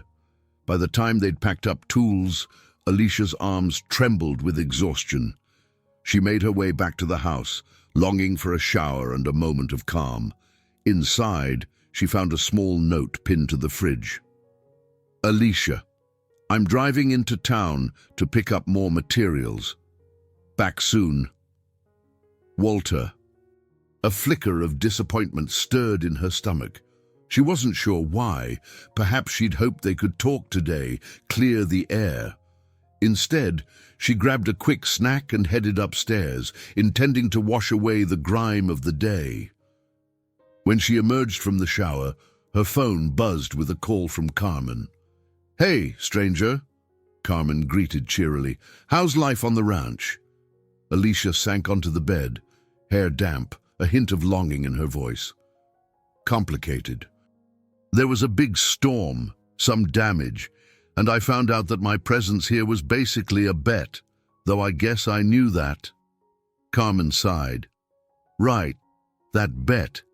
Did he ever admit he's falling for you? Alicia laughed without humor. Falling for me? More like he's wrestling with guilt or pride. I can't tell. They talked for a while, Carmen offering encouragement. By the time Alicia hung up, dusk had settled, and Walter still hadn't returned. Anxiety gnawed at her. She paced the living room, eyeing the clock. Eventually, headlights lit the driveway. Alicia went outside to find Walter stepping out of his truck, looking drained but relieved. Sorry it took so long, he said, hauling a box of supplies. Had to stop by 2 different stores. She stepped closer, her heart pounding. I was worried. He offered a weary half-smile. No need, I can take care of myself. They carried the supplies inside, setting them down in the kitchen. The silence between them felt thick. Alicia mustered her courage, blurting, Walter, can we talk? He set a tool bag on the counter, eyes flicking up to hers. Sure. She inhaled, steadying herself. About us, about why I'm really here. He looked torn, like he wanted to bolt but forced himself to stay. I know we need to. Let's go sit. They moved to the living room, where the old couch creaked under their weight. Outside, the wind picked up again, rustling the trees. Alicia folded her hands in her lap, voice trembling slightly. I'm trying to figure out what's real and what's just part of some deal you made with your friends. Walter's jaw tightened. It started that way, I won't lie, but it changed. You've changed me, Alicia. This ranch has felt more alive since you got here. Emotions surged within her. She wanted to believe him, to trust the warmth in his eyes. But doubt still lingered, like a stubborn storm cloud refusing to blow away. And as they sat there, teetering between confession and conflict, Alicia sensed that the toughest choices had yet to be made. Alicia and Walter continued their halting conversation long after the sun had fully set, the dim light of a single lamp casting soft shadows on the living room walls. Outside, the wind rattled tree branches, an unsettling chorus mirroring her own inner turmoil. So, Alicia ventured, voice barely above a whisper, you're saying you didn't expect me to become important to you? Walter exhaled, his gaze dropping to the floor. I didn't. It was supposed to be a month-long arrangement, a way to prove a point. But you're not just a point to prove. Her heart twisted painfully. She'd dreamed of hearing those words, some acknowledgement that she was more than a bet. yet a part of her still chafed at how it all began. "It hurts," she admitted, swallowing hard. "Knowing I was brought here on a dare." Walter rubbed the back of his neck, clearly grappling with guilt. "I can't change that. All I can say is I'm sorry. I see you, Alicia, your drive, your heart. You've made this ranch feel less empty." His words struck something deep within her. She wanted to close the distance between them, to accept the apology, to trust the sincerity in his voice. But weeks of confusion and the fear of heartbreak held her back. Suddenly, the front door burst open. Gary rushed in, eyes wild. "Boss!" A twister touched down 3 counties over. The radio said conditions could spawn more. "We gotta be on alert." Walter shot to his feet. "Everybody in the shelter." Gary nodded. "Marco's guiding them now." Without hesitation, Alicia and Walter followed him outside. The night sky churned with ominous clouds, lightning flickering on the horizon. Ranch hands and a few neighbors gathered by the storm cellar near the barn, flashlights slicing through the darkness. As Alicia descended the cellar steps, fear coiled in her gut. Thunder boomed in the distance, each rumble resonating in her chest. The shelter was a concrete bunker, stocked with basic supplies and dim overhead lights running off a generator. Children clung to their parents. Older ranchers sat in tense silence. Walter and Gary carried in extra lanterns, securing the heavy steel door behind them. The cramped space smelled of damp earth and anxiety. Alicia found a spot against the wall, hugging her knees. Walter moved among the group, checking in, ensuring no one was missing. Time seemed to stretch endlessly. Some tried to pass the hours with small talk, but mostly the shelter buzzed with uneasy quiet. Alicia caught Walter's eye across the room, a distant flash of lightning illuminating his face through the narrow ventilation window. In that moment, all the doubts about their relationship seemed secondary to sheer survival. A ranch hand fiddled with a battery-powered radio, static filling the air, before a faint voice broke through. Severe thunderstorm warnings in effect. Potential tornado sightings. Residents advised to seek shelter. Alicia's heart pounded. She'd never experienced this level of raw, unpredictable nature. Walter sank onto an upturned crate beside her. The closeness of his presence was a fragile comfort. "You okay?" he murmured. She nodded, though her throat felt tight. "Yeah, this is just intense." He clasped his hands, leaning forward. "This ranch, everything I have, can be wiped out in minutes by a tornado. It's a risk we live with." Her fingers trembled as she tucked a strand of hair behind her ear. "I can't imagine the stress you carry." He stared at the concrete floor. "I've always believed if I worked hard enough, I could control any outcome. But storms don't care about control." A wave of empathy swept through her. She reached out, hesitated, then gently laid a hand on his arm. He looked at her, eyes reflecting both gratitude and a hint of vulnerability. "Whatever happens," she said softly, "we're in this together." A faint smile flickered across his lips. "I appreciate that." Suddenly, the wind outside roared, the shelter door rattling. Gasps rippled through the group. In the corner, a young girl burst into tears, her mother rubbing her back in trembling reassurance. Everyone held their breath, the howling gale drowning out rational thought. Alicia clenched her jaw, bracing for an impact that, mercifully, didn't come. After what felt like hours, the wind receded to a distant rumble. The radio crackled again. "Tornado has lifted. Heavy rain continuing. Remain in shelter until further notice." A collective sigh of relief spread through the cellar. Some ranch hands offered hushed prayers of thanks. Alicia realized her nails had left tiny crescent marks in her palms from clenching her fists so tightly. She looked at Walter, whose gaze remained steeled, as though he expected another blow. Minutes turned into an hour before they ventured cautiously outside. The air smelled of rain and churned earth, but the immediate threat had passed. Flashlights cut through the darkness, revealing fallen branches, scattered debris, but no catastrophic damage. Alicia exhaled a shaky breath. The ranch still stood. She felt a swirling sense of gratitude, along with a fresh wave of uncertainty about how close they'd come to disaster. As the group dispersed, heading to inspect various corners of the property, Walter and Alicia found themselves near the barn. Shadows clung to every post, the muddy ground squelching underfoot. Walter turned to her, rain dripping from the brim of his hat. "I'm sorry you had to go through that. Storms are part of life here. Doesn't make it easier." She forced a small smile, hugging her arms. "This whole experience is teaching me just how fragile everything is." He studied her intently. "I don't want you to feel trapped or obligated to stay, especially if—" She shook her head, stopping him.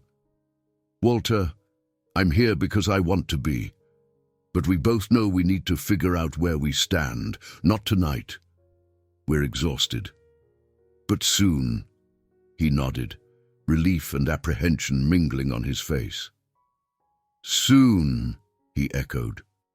That night, Alicia crawled into bed while the wind still hissed through the eaves, her mind tangled with images of swirling clouds and Walter's guarded expression. The storm had spared them, for now. Yet the biggest questions hovered, unanswered, as dark and unpredictable as the next front rolling in. Dawn broke clear and golden, a startling contrast to the frantic hours spent in the storm cellar. Alicia woke to the scent of wet grass and the distant crow of a rooster.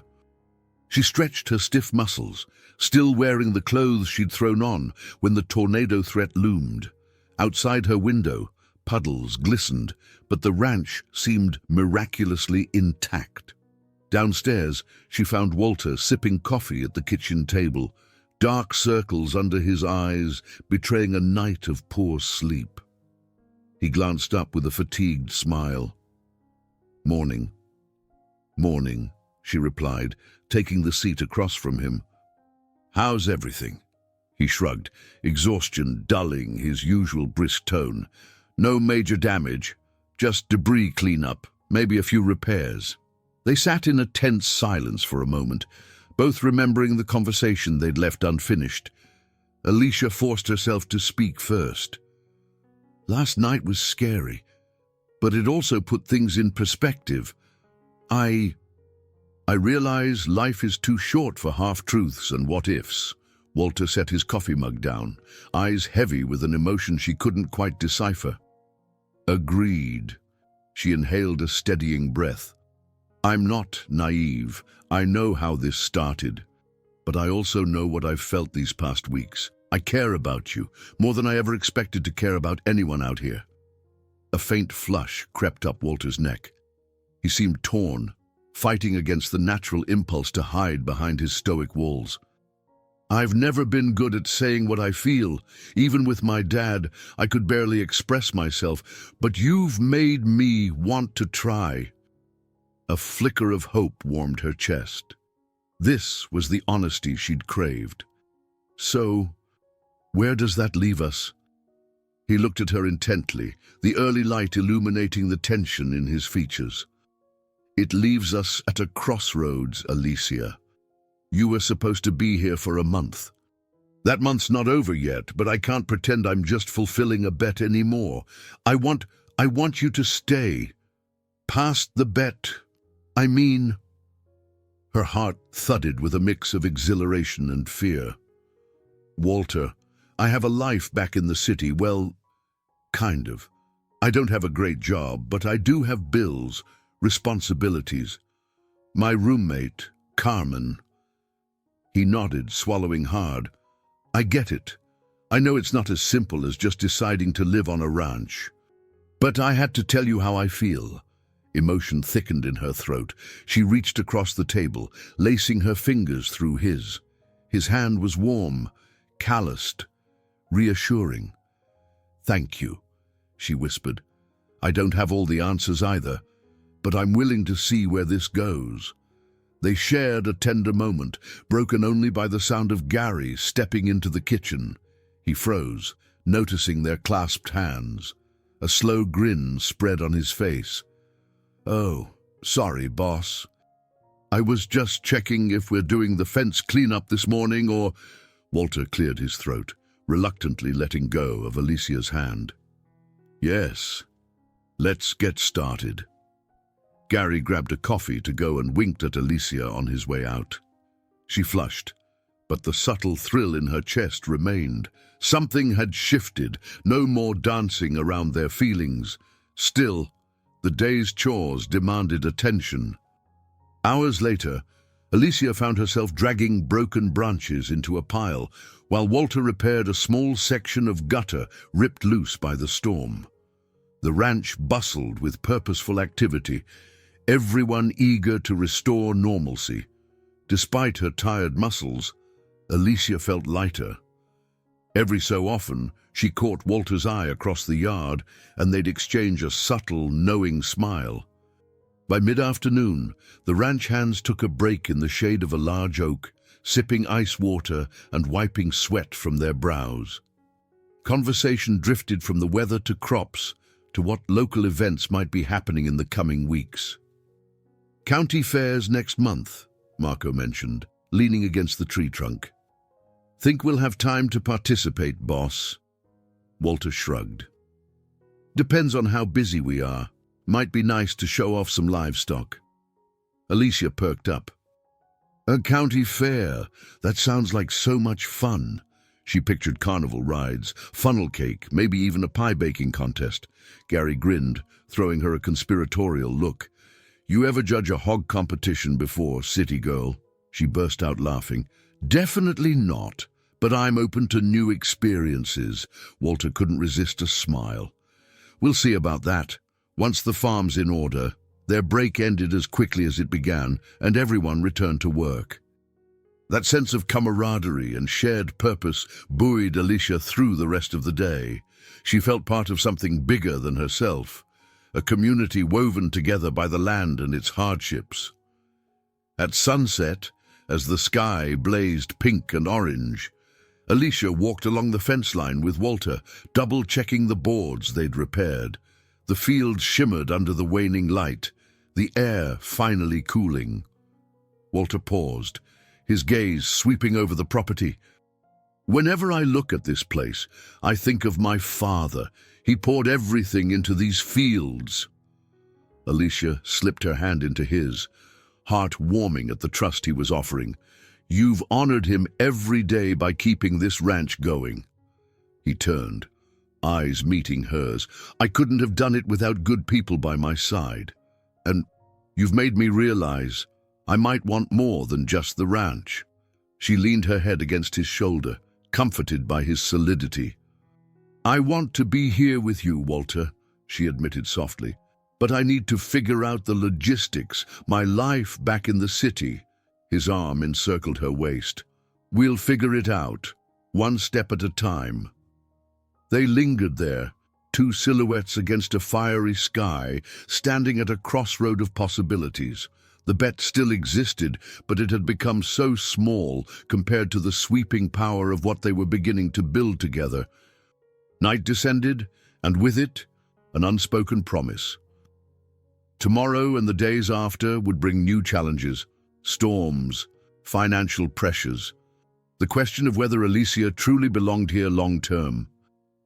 But for now, as the last ribbons of sunlight faded, they found solace in each other's presence, hopeful that whatever decisions lay ahead, they would face them side by side.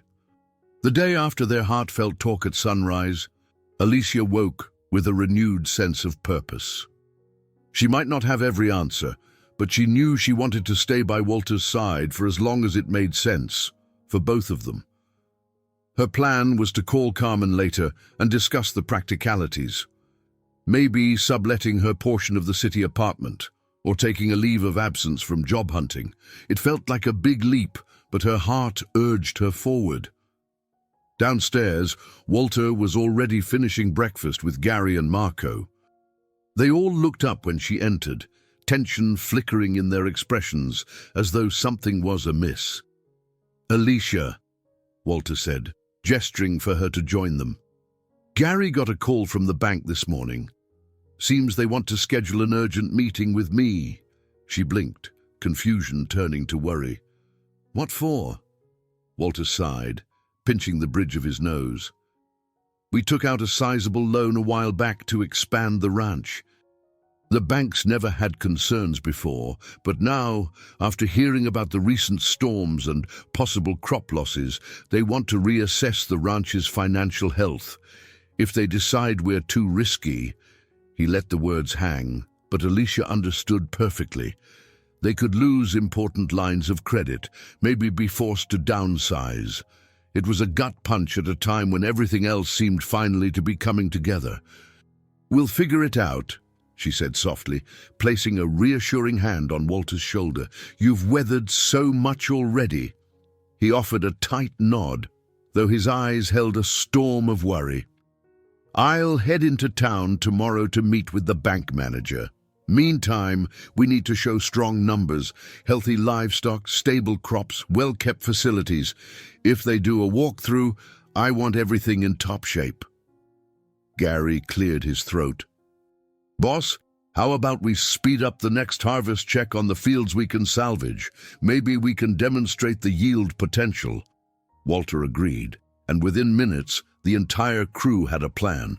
A rigorous inspection of each pasture and crop plot, a full tally of livestock conditions, plus extra time devoted to repairs and cleanup, so the ranch looked its best. Alicia threw herself into the work, determined to help Walter face whatever financial scrutiny lay ahead. She joined Marco in the garden, carefully documenting which plants had survived the storm. Although it was back-breaking labor to walk row after row under the glaring sun, she approached the task with fierce determination. Every note she took felt like a small shield against the uncertainty looming over Walter.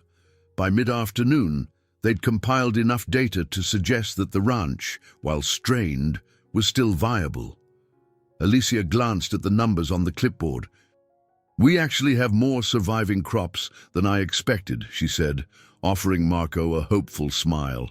He nodded. "We'll need to replant some sections, but we're not starting from zero." When they finally returned to the house, Alicia found Walter standing on the porch, gazing out at the fields with a distant expression. She climbed the steps quietly and stood beside him, letting the soft evening breeze ruffle her hair. "Hey," she said, "we've got the harvest report." "It's not all bad news." He turned, one corner of his mouth lifting. "That's something, at least." Alicia reached out and lightly touched his arm. "I can see how much this place means to you. We'll do whatever it takes to keep it going, right?" Walter's posture eased, the tension in his shoulders softening. "Right," he agreed, gently placing his hand over hers. For a moment, he let himself relax into the comfort of her presence. Later that evening, Gary, Marco, and a few other hands gathered around the dining table to discuss final preparations for the bank's visit. The conversation was mostly logistical: who would handle the cattle count, who would tidy up the barn, who would supervise the orchard. Alicia noticed Walter tapping his foot anxiously, glancing at the clock every so often, as though his mind were racing well beyond the room. When the meeting ended, Alicia lingered behind. She found Walter in the kitchen, rinsing dishes with mechanical precision. "Walter," she began, "about tomorrow. Don't go in there thinking you're alone. You've got your crew, and you've got me." He dried his hands and turned to face her, his gaze weary. "I appreciate it, but the truth is, if they decide we're too high risk, they'll freeze our credit or demand immediate payments we can't make. The folks at the bank just see numbers, not the blood and sweat poured into this land." Alicia felt a surge of protectiveness on his behalf. "Then let's show them more than numbers. Show them a ranch that's thriving, a community pulling together. Sometimes that matters more than they realize." Walter stared at her for a long moment, conflict and gratitude shining in his eyes. "You make me believe it's possible," he finally said, voice quiet yet sincere. She stepped closer, heart fluttering. It felt like a fragile, intimate moment, one that spoke of shared battles and a mutual need for hope. Before either could say more, thunder rumbled faintly in the distance, drawing their attention. "Another storm?" Alicia asked, her brow furrowing. Walter shook his head. "Might just be a passing shower. Let's hope it doesn't add more pressure to tomorrow."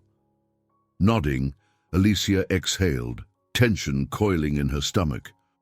Storms, banks, old bets, everything seemed to close in, yet beneath it all, she felt a growing certainty that she wanted to stand by Walter, come what may. She headed to her room with tired limbs and a whirring mind. As she lay in bed, a single thought kept replaying. They were on the brink of something, success or disaster, heartbreak or triumph, and only time would reveal which direction their world would tilt. The next morning, Walter drove into town before sunrise, determined to have time to review all the documents before meeting the bank manager. Alicia wanted to accompany him, but he insisted on going alone, claiming the ranch needed her to handle any emergencies. "I'll keep in touch," he promised, pressing the truck keys between anxious fingers. "If all goes well, I'll be back by lunchtime." Alicia stood on the porch, watching dust swirl beneath the tires as he disappeared down the long gravel road. Gary approached quietly from behind. "We'll hold down the fort, Alicia. Don't worry." She nodded, forcing a smile. "I know." For the next few hours, she immersed herself in tasks, feeding horses, cleaning the coop, double-checking the orchard, anything to keep her mind occupied. Yet worry gnawed at her. The ranch hands seemed equally on edge, glancing toward the road as though expecting to see Walter's truck crest the hill at any moment. By noon, he still hadn't returned. Meanwhile, a sleek black SUV pulled onto the property. Alicia squinted in the midday sun as a tall, sharp-dressed man stepped out. Behind him stood a companion with a clipboard and an assessing gaze. "Hello?" the first man called, his tone polite but businesslike. "Name's Daniel Reeves. I represent a company interested in buying farmland in this region." His eyes flicked over the buildings, the fields, the orchard. Alicia's guard went up immediately. "Walter Cooper isn't here, and I doubt he's interested in selling." Reeves exchanged a look with his colleague. "Is he the ranch owner?" When Alicia nodded, he continued, "I left messages but never received a call back. We're making very generous offers to properties affected by recent storms. We can help owners avoid the risk of loan defaults." A chill prickled Alicia's spine. This was a vulture swooping in, hoping the storms had weakened the ranch enough to force a sale. She squared her shoulders. "Walter isn't selling. You're welcome to leave your card." Reeves offered a slick smile. "We understand how personal this can be, but you might be surprised at how appealing our terms are." He handed her a business card, the expensive gold lettering catching the sun. Before Alicia could reply, Gary and Marco approached, their expressions grim. Clearly, they recognized what was happening. Marco crossed his arms. "We don't need outside buyers. Walter's handled worse storms." Reeves gave a slight shrug, unruffled by the hostility. "Very well, but do let Mr. Cooper know we stopped by. We'll be in the area. And we're always willing to negotiate." With that, he and his associate climbed back into the SUV and disappeared in a cloud of dust. Alicia stared at the card in her hand, anger burning in her chest. Always willing to negotiate indeed. They were circling like sharks. Gary spoke up. "Boss will want to know about this." "Definitely," Alicia muttered, stuffing the card into her pocket. It was another hour before Walter's truck finally appeared. He parked near the house, stepping out with fatigue weighing on his broad shoulders. Alicia hurried to meet him, searching his face for clues. "Well?" she asked softly, wringing her hands. Walter dragged in a breath. "They're not cutting us off. Yet, the bank manager wants updated financial statements, monthly budgets, proof we can meet our next interest payment. He gave us a deadline of 2 weeks to submit everything."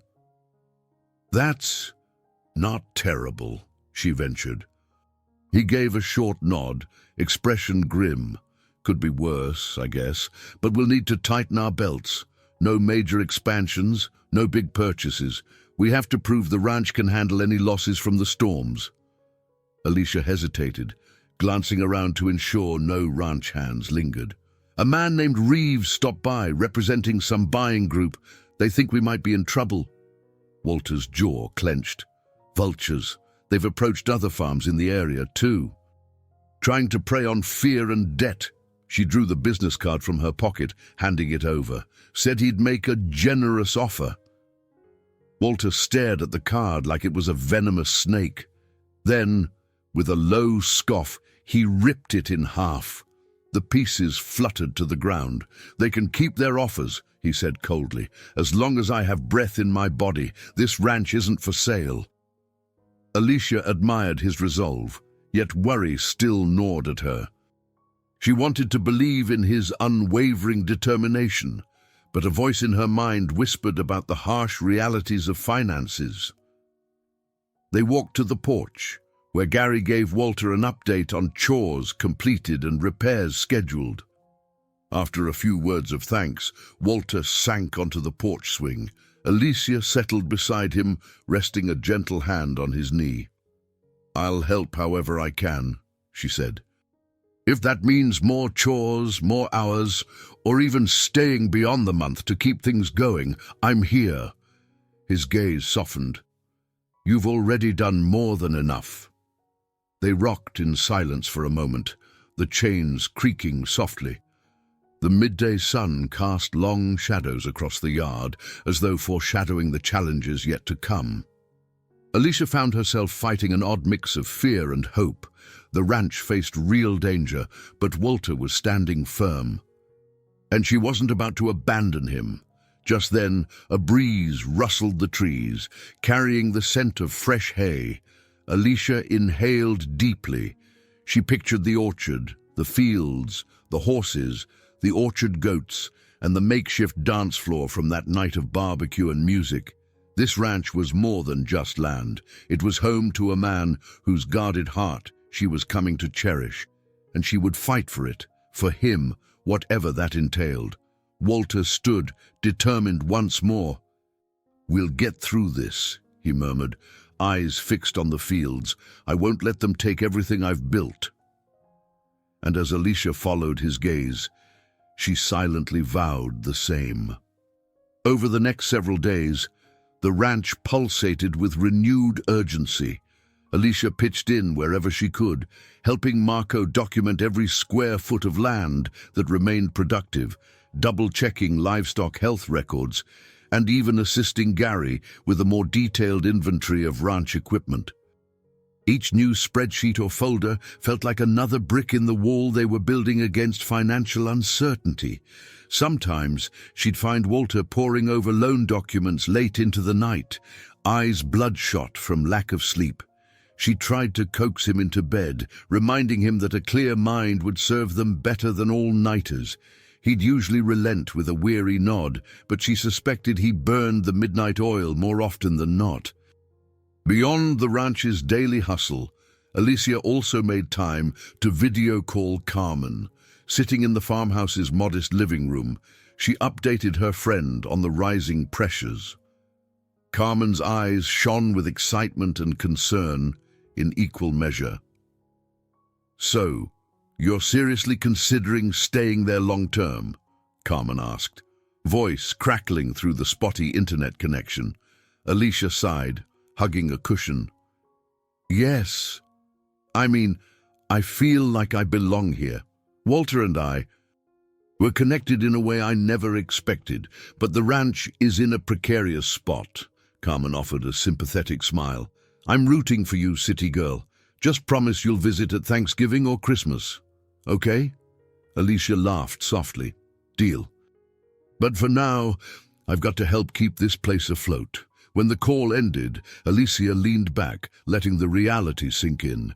She was on the verge of uprooting her entire life for a man she'd only known a few weeks, for a ranch that was fighting to survive. Yet strangely, it felt more right than anything she'd done in years. Later that afternoon, Walter gathered everyone in the barn for a status meeting. Sunlight filtered through the high windows, illuminating motes of hay dust in the air. All right, he began, arms folded. We have just under 2 weeks to submit everything to the bank. Marco, how's the orchard report coming? Marco adjusted his cap. We finalized the count of healthy trees and potential yield. I'll add the last storm's damage report. Then it's good to go. Walter nodded. Gary, equipment list. Gary patted a clipboard. Updated. Even included the repairs we plan to make next month. Should show the bank we're proactive. Walter turned to Alicia. And you? She held up a sheaf of papers. Livestock records, birth rates, vet checkups, feed costs. I compiled everything we had on file, organized and labeled. A flicker of appreciation warmed Walter's gaze. Excellent. Let's aim to finalize all documents by the end of the week. Before anyone could disperse, they heard a car engine outside. Soon, the barn door swung open, revealing none other than Daniel Reeves, the corporate buyer who'd visited days ago. A polite smile curved his lips, though it didn't reach his calculating eyes. Sorry to interrupt, Reeves said, stepping inside. He wore pressed slacks and a crisp shirt, an odd sight amid dusty overalls and boots. I wanted to check if Mr. Cooper had reconsidered our offer. Walter's posture stiffened. No, I haven't. Reeves's gaze flicked across the group, Gary and Marco glaring, Alicia standing protectively close to Walter. I see the ranch is pulling together all its data. That's admirable, he commented, gesturing at the documents Alicia held. But sometimes, the numbers just don't add up. Alicia bristled, but Walter answered first, voice low. Get to the point. Reeves straightened, slipping a glossy folder from under his arm. My company is prepared to offer a price that could settle your loans immediately. You'd walk away with a profit, free of debt, and no risk of future storm damage. If you hold out and the bank gets uneasy, you might lose everything. A tense silence filled the barn. Alicia's stomach churned. It was a devil's bargain, security at the cost of abandoning the ranch. Walter inhaled slowly. This ranch is my home, my legacy. I'm not selling. Reeves feigned disappointment. A pity. We'll be in touch, in case you change your mind. He handed Walter the folder anyway, then turned on his heel. As he walked out, Alicia could feel the anger radiating from Walter beside her. Gary muttered under his breath, fists clenched. Marco shook his head, eyes dark. When Reeves was gone, Walter tossed the folder onto a nearby workbench. Unbelievable. Alicia placed a gentle hand on his back. He's trying to pressure you. He knows the bank is watching. Walter nodded, jaw tight. They're exploiting fear, but I won't let them. Gary exhaled, tension evident in his voice. We'll fight, boss. This is our home too. That collective resolve shone in each person's face. Reeves might have money and corporate backing, but the ranch had loyalty, history, and heart. Alicia's own determination flared, certain now that these people were not just colleagues, but a family, one she wanted to be part of. Walter looked around, shoulders squaring. Let's double down. We've come this far. I'm not losing what my father and I built. He strode out of the barn, folder abandoned. Alicia followed, adrenaline coursing through her veins. Outside, the sun blazed overhead, the fields stretching into the horizon, a testament to all the sweat and sacrifice poured into them. In that moment, Alicia realized the fight was bigger than just finances or storms. It was about preserving a way of life, a deep connection to the land and to each other, ties that bound them in ways city living had never made her feel.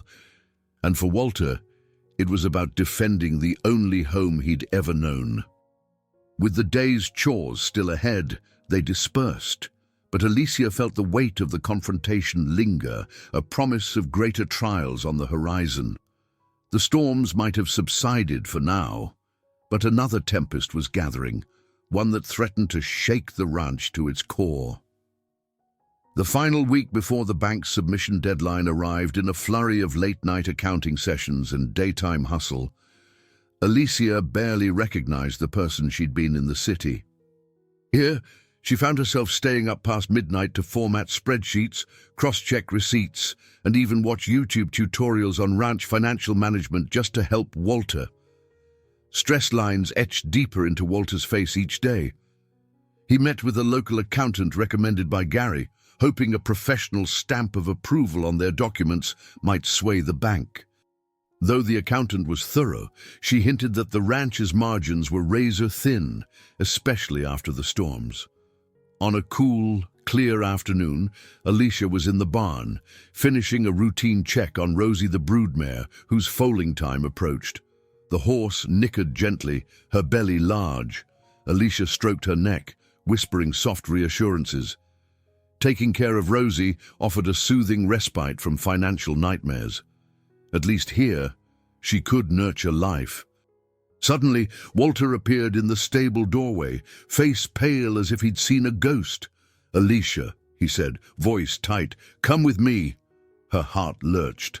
"What's wrong?" He didn't answer, just led her out toward the main house where Gary and Marco were already gathered by the porch. Gary held a letter, his grip so tight the paper crinkled at the edges.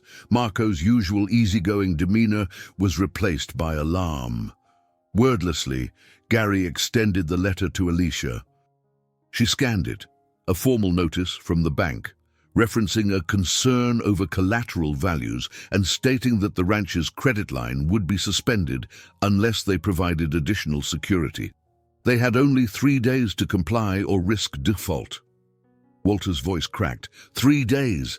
They gave us 2 weeks. Now it's 3 days. Gary raked a hand through his hair. They must be spooked by the corporate buyers circling like vultures.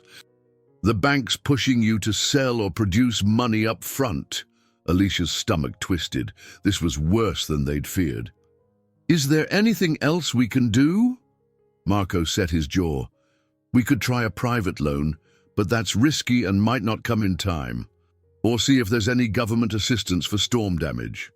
Walter shook his head in disbelief. Even if we applied for aid, that's a lengthy process. We're out of time. A heavy silence fell. This was the dreaded moment, the day it felt like everything might crumble. Alicia reached for Walter's hand, but he stepped back, eyes burning with frustration. "Everyone, back to work," he ordered tersely. "We can't quit until the last second." Gary and Marco exchanged worried glances but obeyed. Alicia watched them go, then turned to Walter. "Hey," she murmured, "we'll find a way." He faced her, pain etched into every line of his face. "What if we don't?" "I can't lose this ranch, Alicia. It's all I have left of my dad, of who I am." She moved closer, placing a comforting hand on his arm. "You have me," she said softly. "You have Gary, Marco, the community. We'll stand by you." His expression flickered with gratitude, then quickly hardened. "Standing by me isn't going to magically free up capital or change the bank's mind." The harshness in his voice stung, but Alicia refused to let it drive her away. "Walter, we're in this together." He exhaled, looking away. "I'm sorry. I know you're trying to help. This is the all-is-lost moment, right? When everything hangs by a thread." His words echoed a deep resignation. Alicia swallowed hard, feeling her own tears threaten to spill. She'd never seen him so defeated. There has to be something else. A loan from friends. A fundraiser. We can't give up. He closed his eyes, shoulders sagging. I appreciate your optimism, but time is our enemy. If we don't come up with more security, the bank forecloses. We'd lose everything, even if we fight, the legal fees alone. A sound of frustration escaped her lips. No, I won't accept that. Let me talk to Carmen. Maybe she knows people who invest or something. I'll try anything. Walter's gaze softened, and he pulled her into a tight embrace. For a long moment, they stood there, hearts pounding in unison. Alicia felt his desperation, his heartbreak, and wished she could mend it with sheer will. I'm sorry, he murmured against her hair. I dragged you into this mess. She shook her head, blinking back tears. No, I chose to be here. I love this ranch. She stopped short, the word love hanging in the air, trembling with significance. Walter froze, breath hitching. She stepped back, searching his face. Before either could speak, the rumble of an approaching vehicle broke the moment. A battered old pickup rolled onto the property, and out stepped Clay, one of Walter's neighbors. He jogged over, face tight with urgency. Walter, I heard the bank's pushing you up against the wall. Listen, we got a group of local ranchers who might be willing to chip in, help secure your loan. They're calling an emergency meeting tonight at the community hall. You need to come. Walter stiffened with surprise. They're offering to help me, Clay shrugged. We look after our own. I won't lie. It might not be enough, but at least hear us out. Alicia turned to Walter, eyes brimming with hope. This could be it. A chance. He swallowed, overwhelmed. Yeah, let's go. As Clay hurried back to his truck, Alicia squeezed Walter's hand, a spark of determination rekindling. Perhaps all wasn't lost. Not yet. But the next few hours would be critical. A final rally in the face of looming defeat. She followed Walter into the house, hearts thudding in unison. Whatever happened next, they would face it together, whether it meant triumph or the heartbreaking end of everything he held dear. That evening, the community hall buzzed with voices, the scent of strong coffee and sawdust in the air. Dozens of local ranchers, farmers and their families crowded into folding chairs arranged in a circle. Walter and Alicia slipped in quietly, finding seats next to Clay. Gary and Marco followed, standing toward the back with a few other ranch hands. An older woman named Ruth, known for her tough-as-nails demeanor, took center stage. She pushed a pair of thick glasses up her nose and cleared her throat. We all know why we're here.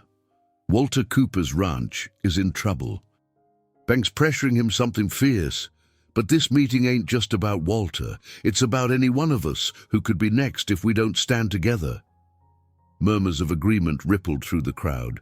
Ruth gestured to a makeshift whiteboard, covered with numbers and potential donation pledges.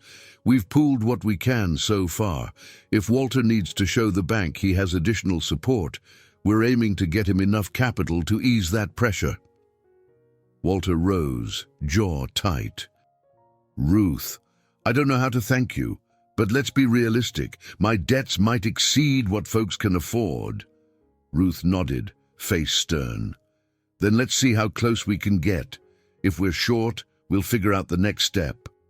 One by one, local ranchers stood to announce contributions. Some offered a few $100s, others pledged farm equipment or feed. A retired couple promised to co-sign a small loan. The amounts varied, but the spirit was the same. A community rallying to save one of its own. Alicia felt tears prickle at her eyes. She clasped Walter's hand, heart aching at the generosity filling the room.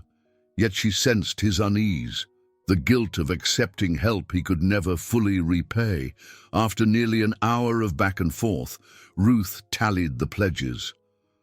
We're close, but not quite there, she announced, pursing her lips. We need another 5-figure sum to hit the threshold the bank's likely expecting. Uneasy silence fell. Ranchers whispered among themselves. Alicia's chest tightened. Was this the breaking point? Then, to everyone's surprise, the hall's back door squeaked open, and Daniel Reeves stepped in, still dressed in his immaculate business attire.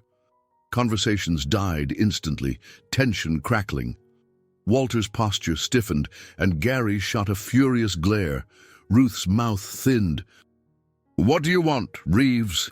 He raised his hands defensively. "I'm not here to cause trouble. I heard about this meeting and wanted to present an alternative solution." Walter clenched his fists. "We already know your solution. Buy out the ranch. Not happening." Reeves cleared his throat. "It doesn't have to be a full buyout. My company is prepared to offer a partial stake, an investment. Cooper Ranch remains under Walter's management, but we inject enough capital to satisfy the bank. In return, we get a percentage of future profits." Outrage rippled through the crowd. People muttered about corporate meddling, about losing independence. Alicia's pulse pounded as she watched Walter, torn between the community's smaller contributions and Reeves's big money offer.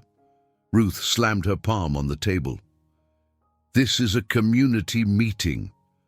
You're no part of this." Reeves faced Walter directly. "If your neighbors can't raise enough, my investment might be your only shot at saving the ranch." A strangled hush enveloped the hall. Walter's gaze flicked to the whiteboard with the pledges, then back to Reeves. Alicia could practically see the war raging in his mind. A partial sale might keep the ranch afloat, but at the cost of inviting these vultures onto his land. Clay stepped forward. "Don't do it, Walter. Once he's got a foot in the door, he'll own you." Walter's shoulders heaved with the weight of the decision. Alicia squeezed his hand, silently conveying her faith in him. But she knew he felt the crushing pressure of the bank's deadline and the fear of letting everyone down. Finally, Walter spoke, voice trembling with emotion. "I appreciate everyone's generosity. You've shown more kindness than I ever expected. But we're still short, and time is running out." A wave of dread swept through the room. Ruth glared daggers at Reeves, as if her stare could banish him on the spot.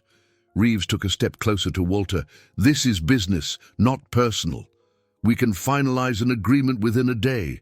Walter locked eyes with Alicia. She felt the heartbreak in his gaze, the sense that he might sacrifice part of his dream to save the rest.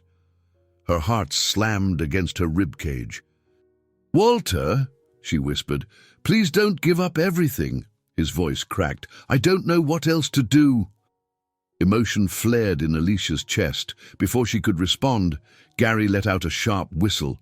"Wait, let's not rush. We still have 2 days," Walter interrupted bleakly. 2 days until the bank forecloses."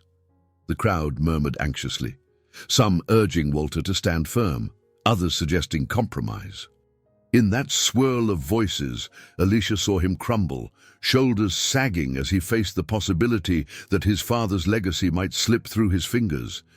This was their collective dark night of the soul, a moment when every path forward looked bleak. At last, Walter turned to Reeves. "Show me the paperwork," he said, resigned. "I need to know exactly what percentage you'd take." Alicia's heart lurched. This felt like betrayal, even though she understood his desperation. The hush in the room was deafening. Reeves nodded smoothly, offering a sympathetic smile. "We'll talk first thing tomorrow morning." With that, the meeting disbanded, ranchers leaving in tense silence. Alicia stood close to Walter, her mind spinning. He looked utterly defeated, trapped in a nightmare. She looped her arm through his, wanting to anchor him, but uncertain how to pull him back from the brink. They stepped outside under a moonless sky. Walter stared at the stars, eyes hollow. "I swore I'd never let outsiders take a piece of this place," he whispered, "but I can't see another way." Tears threatened to spill from Alicia's eyes as she leaned her forehead against his shoulder. "We'll figure something out," she said, though fear twisted in her gut. And in the stillness of that dark night, with the ranch's future teetering on a razor's edge, they stood entwined, two souls fighting a battle that might cost them everything. Walter Cooper hardly slept after the tense meeting at the community hall. By the time dawn's first light crept through his bedroom window, he was already fully dressed, pacing across worn floorboards. His mind replayed every conversation from the night before. The neighbors' heartfelt pledges, Daniel Reeves's slick proposal for a partial stake in the ranch, and Alicia's whispered words of encouragement despite her own rising fears. Downstairs, he found Alicia seated at the kitchen table with a cup of coffee between her hands, barely touched. She looked up as he entered, concern etched in her features. "Couldn't sleep, huh?" she asked softly. He shook his head, sinking onto the chair across from her. "I'm meeting Reeves this morning, just to hear the details of his so-called investment deal." A muscle twitched in his jaw. "It goes against everything I ever wanted, but I don't see another choice." Alicia reached across the table, resting her palm on his. "You're doing what you must to save this place. It doesn't define you." Before Walter could respond, Gary appeared in the doorway. "Morning, boss. I got the truck ready for you. Want me to come along?" Walter considered this. Part of him wanted Gary's backup, but the other part felt he should face Reeves alone. "No, it's better if I go by myself," he decided. "You stay here, keep things running. We've still got chores and that foaling stall to finish preparing for Rosie." Gary grimaced, but nodded. Alicia stood, grabbing her jacket. "I'll ride with you, at least, if that's okay." Walter hesitated. On one hand, he worried about subjecting her to more of Reeves's manipulations. On the other, her steady presence might remind him of what truly mattered. Finally, he relented with a curt nod. "All right." They drove in near silence, the truck rumbling along a back road that led toward the small real estate office Reeves was using as a temporary base. Alicia occasionally cast side glances at Walter's tense profile, wishing she could ease the storm inside him. She thought back to their darkest moment last night, when he'd looked ready to surrender everything. Yet here he was, pushing forward. In town, they parked outside a modest brick building. A sign reading "Midwest Land and Properties" hung above the entrance. Alicia's stomach flipped. Walter gave her a lingering look. "You sure you want to do this?" he asked quietly. She swallowed her nerves. "I'm sure." Inside, Reeves greeted them with that practiced smile. He wore a tailored suit and extended a handshake that Walter barely acknowledged. The small reception area smelled of stale coffee. A secretary ushered them into a cramped conference room where a contract lay open on a polished table. "I appreciate you coming," Reeves began, smoothing the lapel of his jacket. "Let's get straight to it. Our firm invests in agricultural properties. We supply the capital you need to settle your debt and meet the bank's demands. In return, we receive a 30% ownership stake. You remain the primary owner, manager, and figurehead." Walter took a seat, glaring at the printed pages. Alicia perched beside him, scanning the lines from over his shoulder. Reeves tapped the top of the contract. "You'll find the terms generous. We won't interfere with daily operations unless profitability falls below an agreed threshold. Then we have certain rights to step in and suggest changes." Walter's jaw tightened. "And if I sign this, the ranch is no longer fully mine." Reeves spread his hands. "Technically, yes, but it's better than losing everything in a foreclosure. And we can close this deal within 24 hours, well before your bank deadline." A heavy silence followed. Alicia felt Walter's inner turmoil radiating like heat. She squeezed his arm in silent support. "Mind if we talk privately for a moment?" she asked, voice taut. Reeves gestured magnanimously. "Of course, take your time. I'll step out." He left them in the small room, the contract looming like a necessary evil. Alicia leaned in, speaking in hushed tones. "Walter, I know this feels like betrayal, but it might be the only way to keep the ranch alive." He rubbed a hand over his face, eyes filled with anguish. "My father worked himself into an early grave building that place up from nothing. I promised I'd never let outsiders control it. Now, I'm on the verge of signing away nearly a third." Alicia bit her lip, recalling the neighbor's pledges. "We have to weigh one heartbreak against a worse one, losing the ranch entirely. Maybe, over time, you can buy back Reeves's share." Walter closed his eyes. The clock was ticking, the bank's ultimatum echoing in his mind. "All right," he whispered at last, "but I want to see if there's any wiggle room, less than 30%, lower interest, something." He called Reeves back in and began a tense negotiation. Reeves listened politely, but his counters were firm. The stake had to be at least 25%. The capital infusion had to cover the outstanding loan and future improvements, and Reeves insisted on a seat at the table for major financial decisions. Even so, the possibility of slightly better terms flickered, like a glimmer of light in a long tunnel. Alicia watched Walter battle for each fraction of a percent, each condition refusing to roll over completely. By the time they reached a tentative agreement, both men looked drained. Reeves promised to revise the contract and forward it to the ranch for final review within hours. Walter stood, shoulders slumped. Alicia slipped her hand into his. "You did what you had to do," she whispered. He nodded, eyes distant. "I just hope I can live with it." They left the building and stood by the truck under a wide sky. Clouds drifted overhead, a reminder of the unsettled future.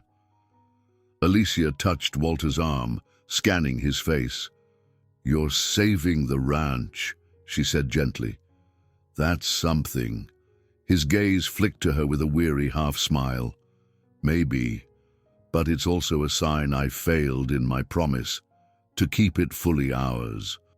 I guess I never wanted to admit I might need help." Alicia's heart squeezed with empathy. "Needing help isn't failure, Walter. It's human." He pressed his lips together, eyes shining with unspoken gratitude. Then he helped her into the truck, and they rumbled away from the office, the contract's ghost trailing behind them. As they passed farmland and distant silos, Alicia caught herself imagining what might come next: a partial corporate stake, lingering tension, yet also the ranch still standing, fields still growing, animals still thriving. Perhaps in that uncertain road ahead, she and Walter could find a way to nurture their own bond, too. While the horizon remained cloudy, one thing felt clearer than ever. This was the final stretch of their harrowing journey. They had broken through the darkest night, forging a tenuous path forward, and though the price was high, so was the promise that they might yet save the home Walter cherished and the love they had just begun to claim as their own.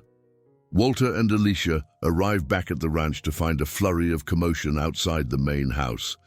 Trucks and cars lined the dirt driveway, and a small crowd had gathered near the porch. Gary jogged over, waving his arms. "What's going on?" Walter asked, stepping out of the truck. Gary's expression was equal parts exasperation and delight. "You're not going to believe this, boss. Folks from all over the county showed up today. They brought supplies, offered labor, and some even chipped in more money." Walter's jaw dropped. He glanced at Alicia, who beamed. "We just had a community meeting," Gary explained. "Word traveled fast that you might be forced to sign with Reeves, and now everyone wants to pitch in, see if we can tip the scales enough to beat his offer." Emotion welled in Walter's chest. He hadn't expected such a rally, especially after last night's shortfall. He climbed the porch steps to greet the assembled neighbors. Ruth was there, Clay and his wife, the Watkins couple, and even people Walter barely knew. Ruth stepped forward, clipboard in hand. We did more calling, more rummaging through our accounts, even took a quick collection in town. It's not a fortune, but it's another chunk of cash we can pour into your bank escrow. Might make that corporate deal unnecessary. Alicia watched Walter's face, seeing hope flicker in his eyes. I don't know how to thank you, he managed, voice thick. You thank us, Ruth said firmly, by keeping this ranch running and remembering who your friends are. Walter swallowed hard, scanning the sea of faces. For a moment, the weight on his shoulders lightened. He couldn't believe the outpouring of support. Yet, his mind replayed Reeves's soon-to-arrive contract, the bank's deadline, and the possibility that even this might not be enough. He gathered himself. Listen, he began, raising his voice to address the crowd. You've all done more than I ever imagined. This ranch, it isn't just mine anymore. It's part of all of you. No matter what happens with the bank, I promise I'll pay back every cent, or you'll all have a share in this place. A wave of murmured agreement passed through the group. Some nodded, others dabbed tears. Alicia felt her heart glow at the display of unity. Maybe, just maybe, they had a fighting chance. As people dispersed to unload trucks of feed and construction materials, Alicia spotted a familiar figure near the barn. Carmen. She wore dusty sneakers and had her arms crossed, surveying the ranch with wide-eyed wonder. What are you doing here? Alicia exclaimed, rushing over.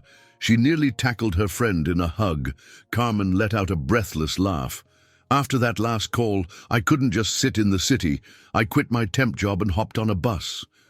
I want to help, even if all I can do is cheer you on or pitch in with some grunt work. Alicia blinked back tears, overwhelmed by Carmen's loyalty. You're amazing, but I hate that you quit your job for this. Carmen shrugged. I needed a change anyway, and I'm dying to meet the infamous Walter. Flushing, Alicia glanced around until she spotted Walter talking with Gary about the new contributions. He's been through a lot. We all have. But come on! She guided Carmen over, and Walter paused his conversation, giving Carmen a polite nod. He looked a bit sheepish under her assessing gaze. So, you're the reason Alicia's glowing these days, Carmen teased, hands on her hips. Nice to finally meet you. Walter, slightly flustered, extended a hand. Thanks for coming all this way. We need all the help we can get. Carmen shook his hand briskly. I'm not exactly a farm girl, but I can fold laundry and feed chickens. Where do you want me? Gary snorted. We'll start you with the chickens. They're friendly, mostly. The group shared a quick laugh, a bright note amid the tension. Alicia felt gratitude surging through her again. It was as if the ranch itself was radiating energy, people drawn here by a shared sense of purpose. All afternoon, everyone toiled like a well-oiled machine. Some repaired fences, while others sorted supplies. Carmen proved surprisingly adept with a hammer, driving nails into loose boards around the chicken coop. Ruth took charge of an impromptu bake sale at the orchard stand, funneling extra cash to the ranch. Gary directed a team in the barn, ensuring everything was spotless in case the bank reps decided to show up unannounced. Alicia spent hours tallying the new donations. Though she wasn't a financial expert, she knew how to handle spreadsheets, and with each additional entry, she felt the total inching closer to what the bank demanded. Walter hovered by her side, scanning the columns of figures with cautious optimism. By nightfall, they collapsed around a bonfire that Marco and Clay had set up. Families roasted hot dogs, children chased each other under the stars, and exhausted ranch hands swapped stories about storms weathered and triumphs earned. Alicia and Carmen huddled on a hay bale, laughing over their own city girl missteps, like the time Alicia nearly fell off the hayloft, or when Carmen shrieked upon finding a spider in the coop. Walter approached with 2 steaming mugs of hot chocolate. He handed one to Alicia, eyes flicking toward Carmen. Here, I made extra. Carmen winked at Alicia, taking the mug from him. "Thanks, cowboy." Walter cleared his throat, turning back to Alicia. "I crunched the final numbers. We might be only a few thousand short of matching what Reeves's investment would cover, and that's before I see if the accountant can tweak anything else." Alicia's eyes lit up. "That's incredible news. So we might not need him." Walter inhaled slowly, the firelight dancing across his face. "We'll see. He'll email the revised contract tomorrow morning. If we can show the bank we have enough backing without giving up a big stake, I'll take that route in a heartbeat." A burst of hope ignited in Alicia's chest. Leaning closer, she rested her head against his shoulder. Carmen discreetly wandered off, leaving them in a pocket of intimacy. They stayed like that for a while, warmth radiating from the bonfire and the closeness of their bodies. The day's triumphs mingled with underlying tension.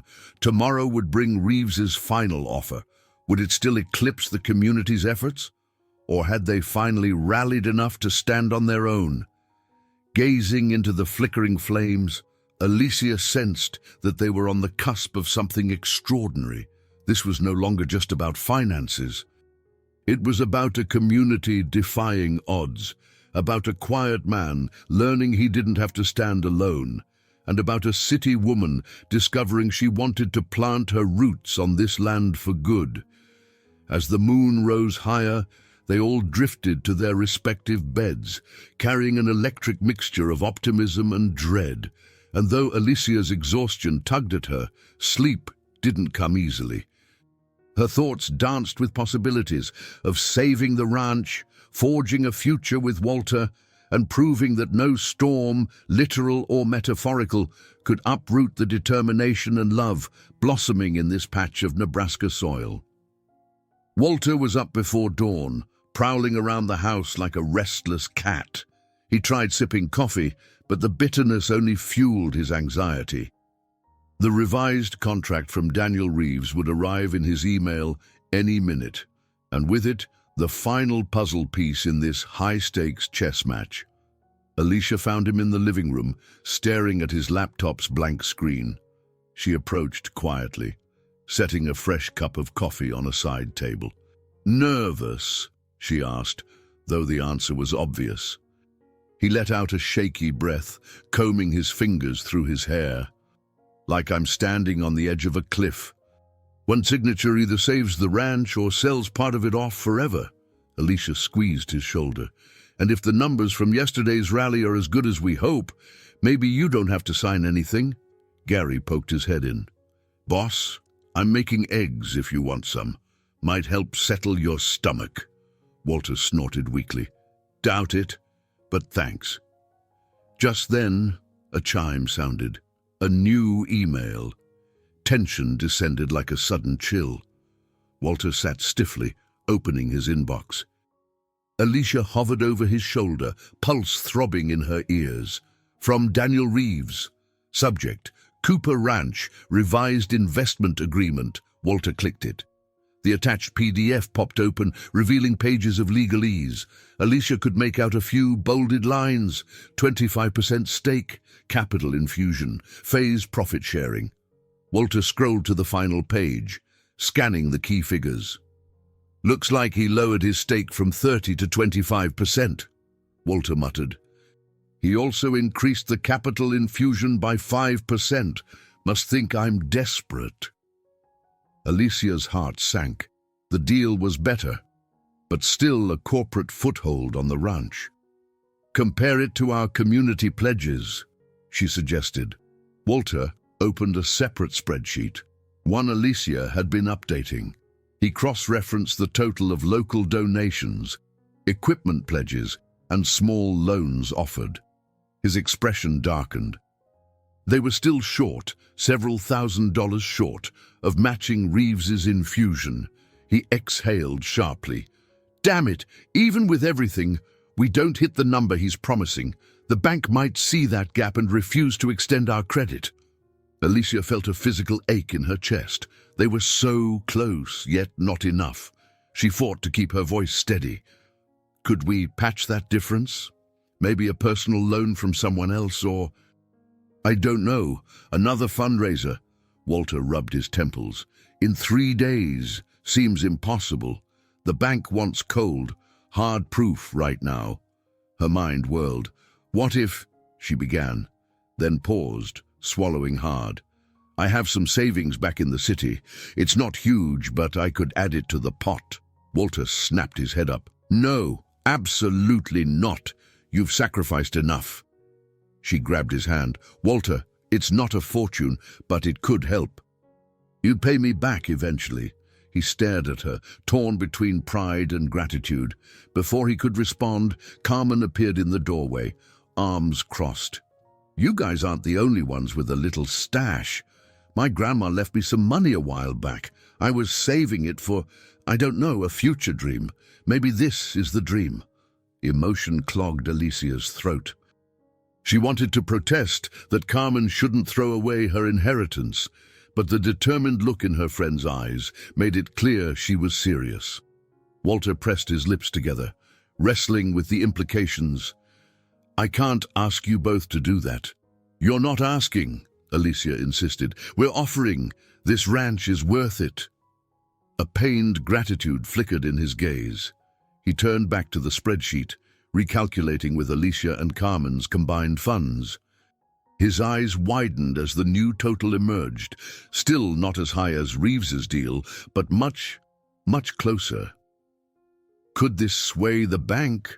Alicia asked, voice trembling with cautious hope. Walter rubbed the back of his neck. It might. It shows we can match nearly 90% of what Reeves offers, plus we stay fully independent. The question is, do we gamble on the bank accepting that? Gary, who'd been hovering silently, spoke up. Boss, that might be enough. The bank's main concern is risk. If you show them a big enough infusion, they might back off. Walter's face tensed. For a moment, no one breathed. Then he rose abruptly, grabbing his truck keys from the coffee table. I'll go see them right now. Send them our revised documents. If this is our best shot, we can't wait. Alicia's pulse hammered. I'll come with you. This matters to me, too. He nodded. In minutes, they'd printed the updated spreadsheets and snatched up every relevant paper. Gary and Carmen stood by the door, expressions full of encouragement. Go get 'em, Carmen said, fighting tears.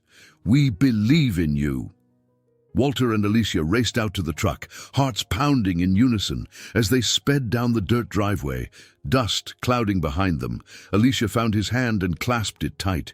You can do this, she murmured.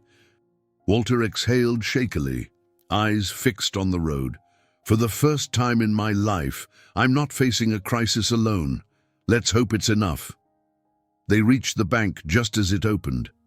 The same manager who'd met Walter earlier eyed Alicia curiously as they entered. Walter laid out the new plan, voice quavering with intensity. He explained the community pledges, the personal contributions, the final tally that all but closed the gap. The manager frowned, sifting through the documents. This is unexpected. You've nearly matched the corporate offer. Walter nodded, jaw tight. Yes, and we want to keep the ranch independent. This should prove we can cover the loan's collateral shortfall. A tense hush followed. The manager flipped through pages, running a finger down columns of numbers. Finally, he looked up. I'll need to discuss this with our underwriters. Wait here. He disappeared into a back room, leaving Walter and Alicia in a silent office corridor. Alicia's chest felt tight enough to burst. If the bank declined, the Reeves deal might become unavoidable. Minutes ticked by like hours until the manager returned. His expression was neutral, impossible to read. So, he said slowly, it looks like we may have a viable arrangement under certain conditions. Walter's heart pounded so fiercely he could hardly hear the bank manager's next words. Alicia clutched his hand, her own pulse racing in her ears. This was it, the moment that would decide everything. The manager set the papers on his desk, meeting Walter's gaze.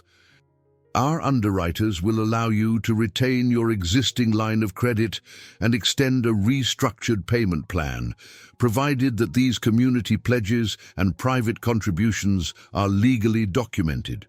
We'll need to see signed statements confirming these amounts will be available as liquidity within the month.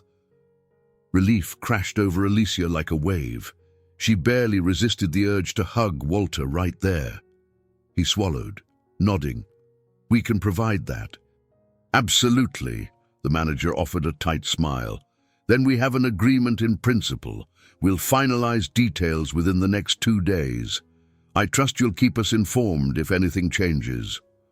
Walter exhaled a shaky breath. Thank you.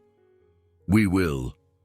As they left the bank, Alicia clung to his arm, tears of joy threatening to spill. You did it, she whispered. We did it. A faint grin tugged at Walter's lips. We're not out of the woods yet. We need to collect formal pledges from everyone, but yeah, this is huge. If we secure all the funds, we won't need to sell any stake to Reeves. She let out a giddy laugh. I can't wait to tell everyone. They hurried back to the ranch, the midday sun shining like a blessing on the rolling fields. The moment their truck pulled up, Gary, Carmen, and the others rushed over. Walter spilled the good news, voice trembling with excitement. The bank agreed to restructure our loan as long as we get official pledges in writing. Cheers erupted.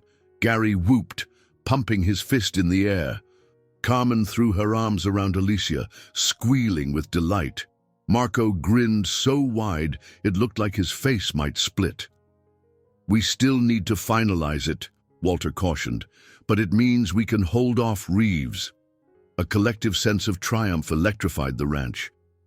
Word spread fast. Neighbors who'd pitched in rushed over to sign quick statements, affirming their pledges. Ruth organized a makeshift notary system in town, stamping the documents so the bank would see everything was official. Alicia, phone in hand, helped coordinate the flurry of signings. She felt a swirl of pride and gratitude. This was the true power of community. One by one, signatures appeared on pages, until they had a thick sheaf of proof that the ranch was viable without corporate intervention. That evening, just as the sun dipped below the horizon, another vehicle rolled into the driveway. Daniel Reeves stepped out, wearing his usual tailored suit and a puzzled frown. Spotting Walter, Alicia, and Gary by the porch, he approached. I heard rumors you're no longer interested in our deal, Reeves said bluntly. That can't be right, not after all the trouble you're in. Walter folded his arms, squaring his shoulders. We've got a new arrangement with the bank. Your partial stake offer won't be necessary. Reeves blinked, scanning the yard. The crowd of neighbors behind Walter, plus the stack of signed pledges in Alicia's arms, told the story. You're turning down a guaranteed windfall for the sake of random donations. Gary bristled. They're not random donations, buddy. They're from our friends, neighbors, and local businesses. We're standing on our own. Reeves pressed his lips together, his composure slipping. This is a foolish decision. The bank could still renegotiate or withdraw. You're gambling with your legacy. Walter lifted his chin, eyes unwavering. I'm betting on my community, and we're not for sale. An awkward hush followed. Alicia stepped closer to Walter, her presence a gentle anchor. Reeves glanced at her, then at the stack of papers. His jaw clenched as he realized they were truly shutting him out. I hope you don't regret this, he said quietly. My offer was genuine. Walter's voice remained calm. I appreciate it, but we're done here, unless you plan to buy some eggs or fresh produce on your way out. A rustle of amused laughter rippled through the gathered ranch hands. Reeves's face darkened. Without another word, he turned on his heel and marched back to his luxury SUV, the engine revving as he drove off in a cloud of dust. As soon as Reeves was gone, a collective cheer went up. The tension that had hovered for weeks cracked, giving way to an almost giddy sense of victory. Ruth high-fived Gary, while Marco tipped his hat in mock salute. Alicia stepped back, observing Walter in the middle of it all. The man who'd once carried every burden alone, now surrounded by loyal friends and neighbors. She couldn't help the tears that welled in her eyes. Walter caught sight of her, excused himself from the crowd, and strode over. "You all right?" She laughed through her tears. "Yes, it's just... everything is finally coming together." He slipped an arm around her waist, steering her away from the clamor toward a quiet patch of yard beneath a tall oak. The last traces of daylight glowed around them, giving the moment a soft, golden hue. "You were ready to invest your own savings," he said, voice low. "I don't know how to thank you for that kind of faith." Alicia rested a hand against his chest. "This ranch is special, Walter. You're special. If you need proof of that, just look at how everyone rallied." He brushed a strand of hair from her face. "I've never been good at leaning on others, but you showed me it's okay to ask for help, and that maybe there's more to life than just defending what's mine." Her heart fluttered. "Yeah, there's a whole world out there, like two people figuring out how to be together." Walter's gaze turned tender. "I want that with you, Alicia, more than I ever expected. Do you still want to stay?" She didn't hesitate. "Yes. I'd like to figure out a way to make this my home. If you'll have me." An unguarded smile spread across Walter's face, the kind that melted every hard line of worry and pride. He leaned in, pressing a gentle kiss to her lips. The cheers from across the yard faded into the background, replaced by the steady drum of her heartbeat. When they pulled apart, Alicia could barely breathe, happiness coiling inside her like an ember that refused to die. Above them, the sky flared with streaks of purple and pink, as if nature itself was celebrating. The ranch still faced challenges, paperwork to finalize, a shaky financial footing to shore up. But the nightmare of corporate takeover had passed. And, more importantly, Walter stood arm in arm with the woman who had changed his life in ways he never saw coming. They turned back toward the porch, hands linked, and in the final glow of dusk, Alicia felt certain that, no matter what storms might arise, they would face them side by side, stronger, braver, and hopeful for the future they were building together. A month after the showdown with Daniel Reeves, Cooper Ranch bustled under a bright morning sun. The bank paperwork was officially signed, the restructured loan secured, and the community's pledges fully documented. The ranch's finances remained tight, but the looming specter of foreclosure had receded like a dissipating storm cloud. Standing on the porch, Alicia breathed in the crisp air, a mug of coffee warming her hands. She'd moved most of her belongings from the city. Carmen had stayed on temporarily, helping where she could and discovering she actually liked goats more than she ever imagined. They planned to revisit their living situation soon, but for now, Alicia was content to have her friend close. In the distance, she saw Walter in his usual place, walking the fence line. Except this time, he wasn't alone. The neighbor's border collie trotted alongside him, tail wagging. She smiled at the sight. Walter had never been one for pets, but that dog seemed determined to adopt him. She heard a soft nicker from the stable. Rosie. Setting down her mug, Alicia headed across the yard to check on the pregnant mare. The foaling stall was prepped weeks ago, but the mare still hadn't delivered. She seemed content enough, munching hay in a corner. Alicia gently stroked Rosie's flank. "Any day now, huh, girl?" she murmured. Rosie flicked an ear as if acknowledging the conversation. Footsteps sounded behind her. She turned to find Walter at the stable entrance, the border collie sniffing around his boots. "Mornin'," he said, voice warm. "Morning," Alicia replied, stepping aside so he could examine Rosie. The routine had become an unspoken dance. Check her breathing, examine her belly, note any signs of labor. So far, all calm. She's doing fine, Walter concluded. Then his gaze slid to Alicia with a hint of mischief. You, on the other hand, look tired. Didn't sleep well, Alicia chuckled. Blame the roosters, or maybe the 100 ideas swirling in my head about what to plant next season. Gary insists we try a new organic vegetable line. I'm actually excited. Walter's lips curved into a slow grin. He's been trying to push organic expansion for years. I always said no because it felt like more risk. But now, he shrugged. I'm starting to think risk isn't so bad when you've got a good team. She reached for his hand, lacing their fingers. And a good reason. He leaned in, pressing a feather-light kiss to her forehead. Absolutely. Just then, Gary shouted from outside, Boss, Alicia, we've got visitors. Walter and Alicia exchanged a glance, then headed out of the stable. A small group approached on foot, neighbors, some from miles away, led by Ruth. She waved a piece of paper in the air. Walter, Alicia, she called out. County Fair Committee came through. They're inviting Cooper Ranch to showcase produce at the event next week. Free booth, prime location. Walter's eyebrows shot up. Us? Really? Ruth grinned. Why not? We're known now for pulling together after the storms. The fair wants that story. They even said you could bring Rosie if she's foaled by then. Folks love seeing a newborn colt or filly. Alicia felt a thrill of excitement. She glanced at Walter. That's incredible. We could show the new direction for the ranch, the organic line, the orchard produce, everything.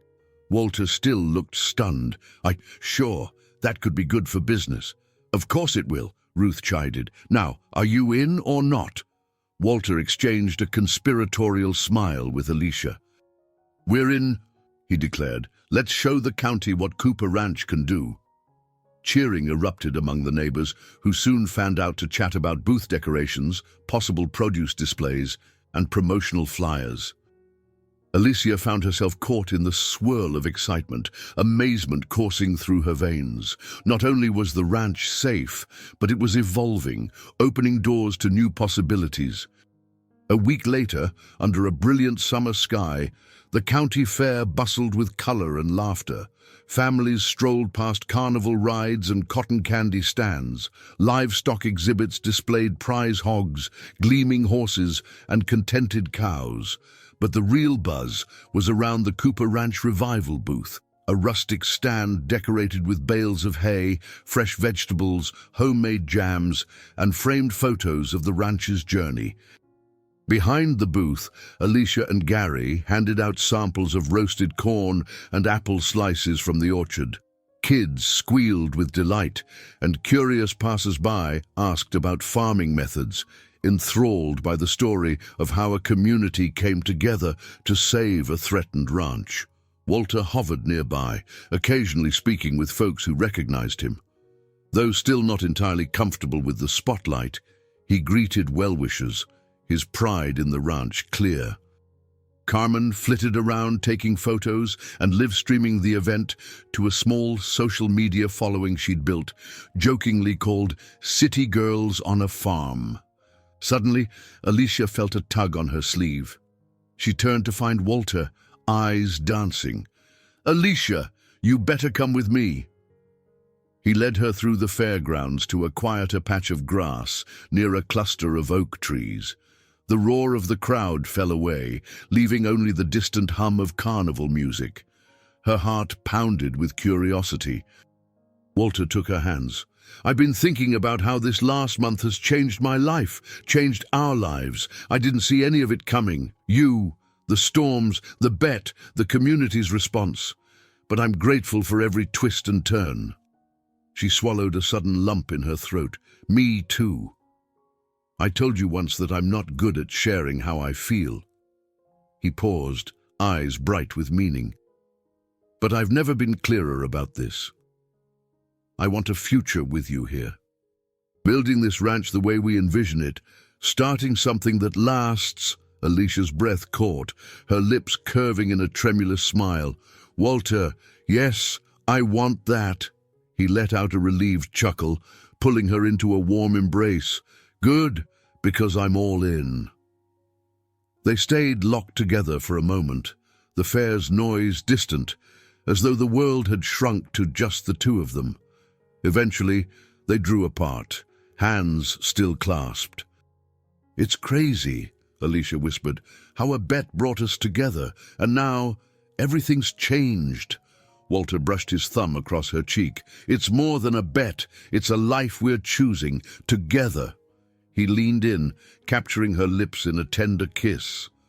This time, there was no trace of hesitation or fear. It felt like the final piece of a puzzle sliding into place, the promise of a new chapter they'd write side by side. Back at the booth, a small crowd gathered, intrigued by the new produce. A cheerful sign read, "Cooper Ranch, stronger than any storm." And from the corner, Carmen snapped a photo of Walter and Alicia returning, hands entwined, glowing with quiet joy. Later that day, Rosie's foal was paraded around the fair, a tiny, wobbly-legged colt that garnered coos and applause.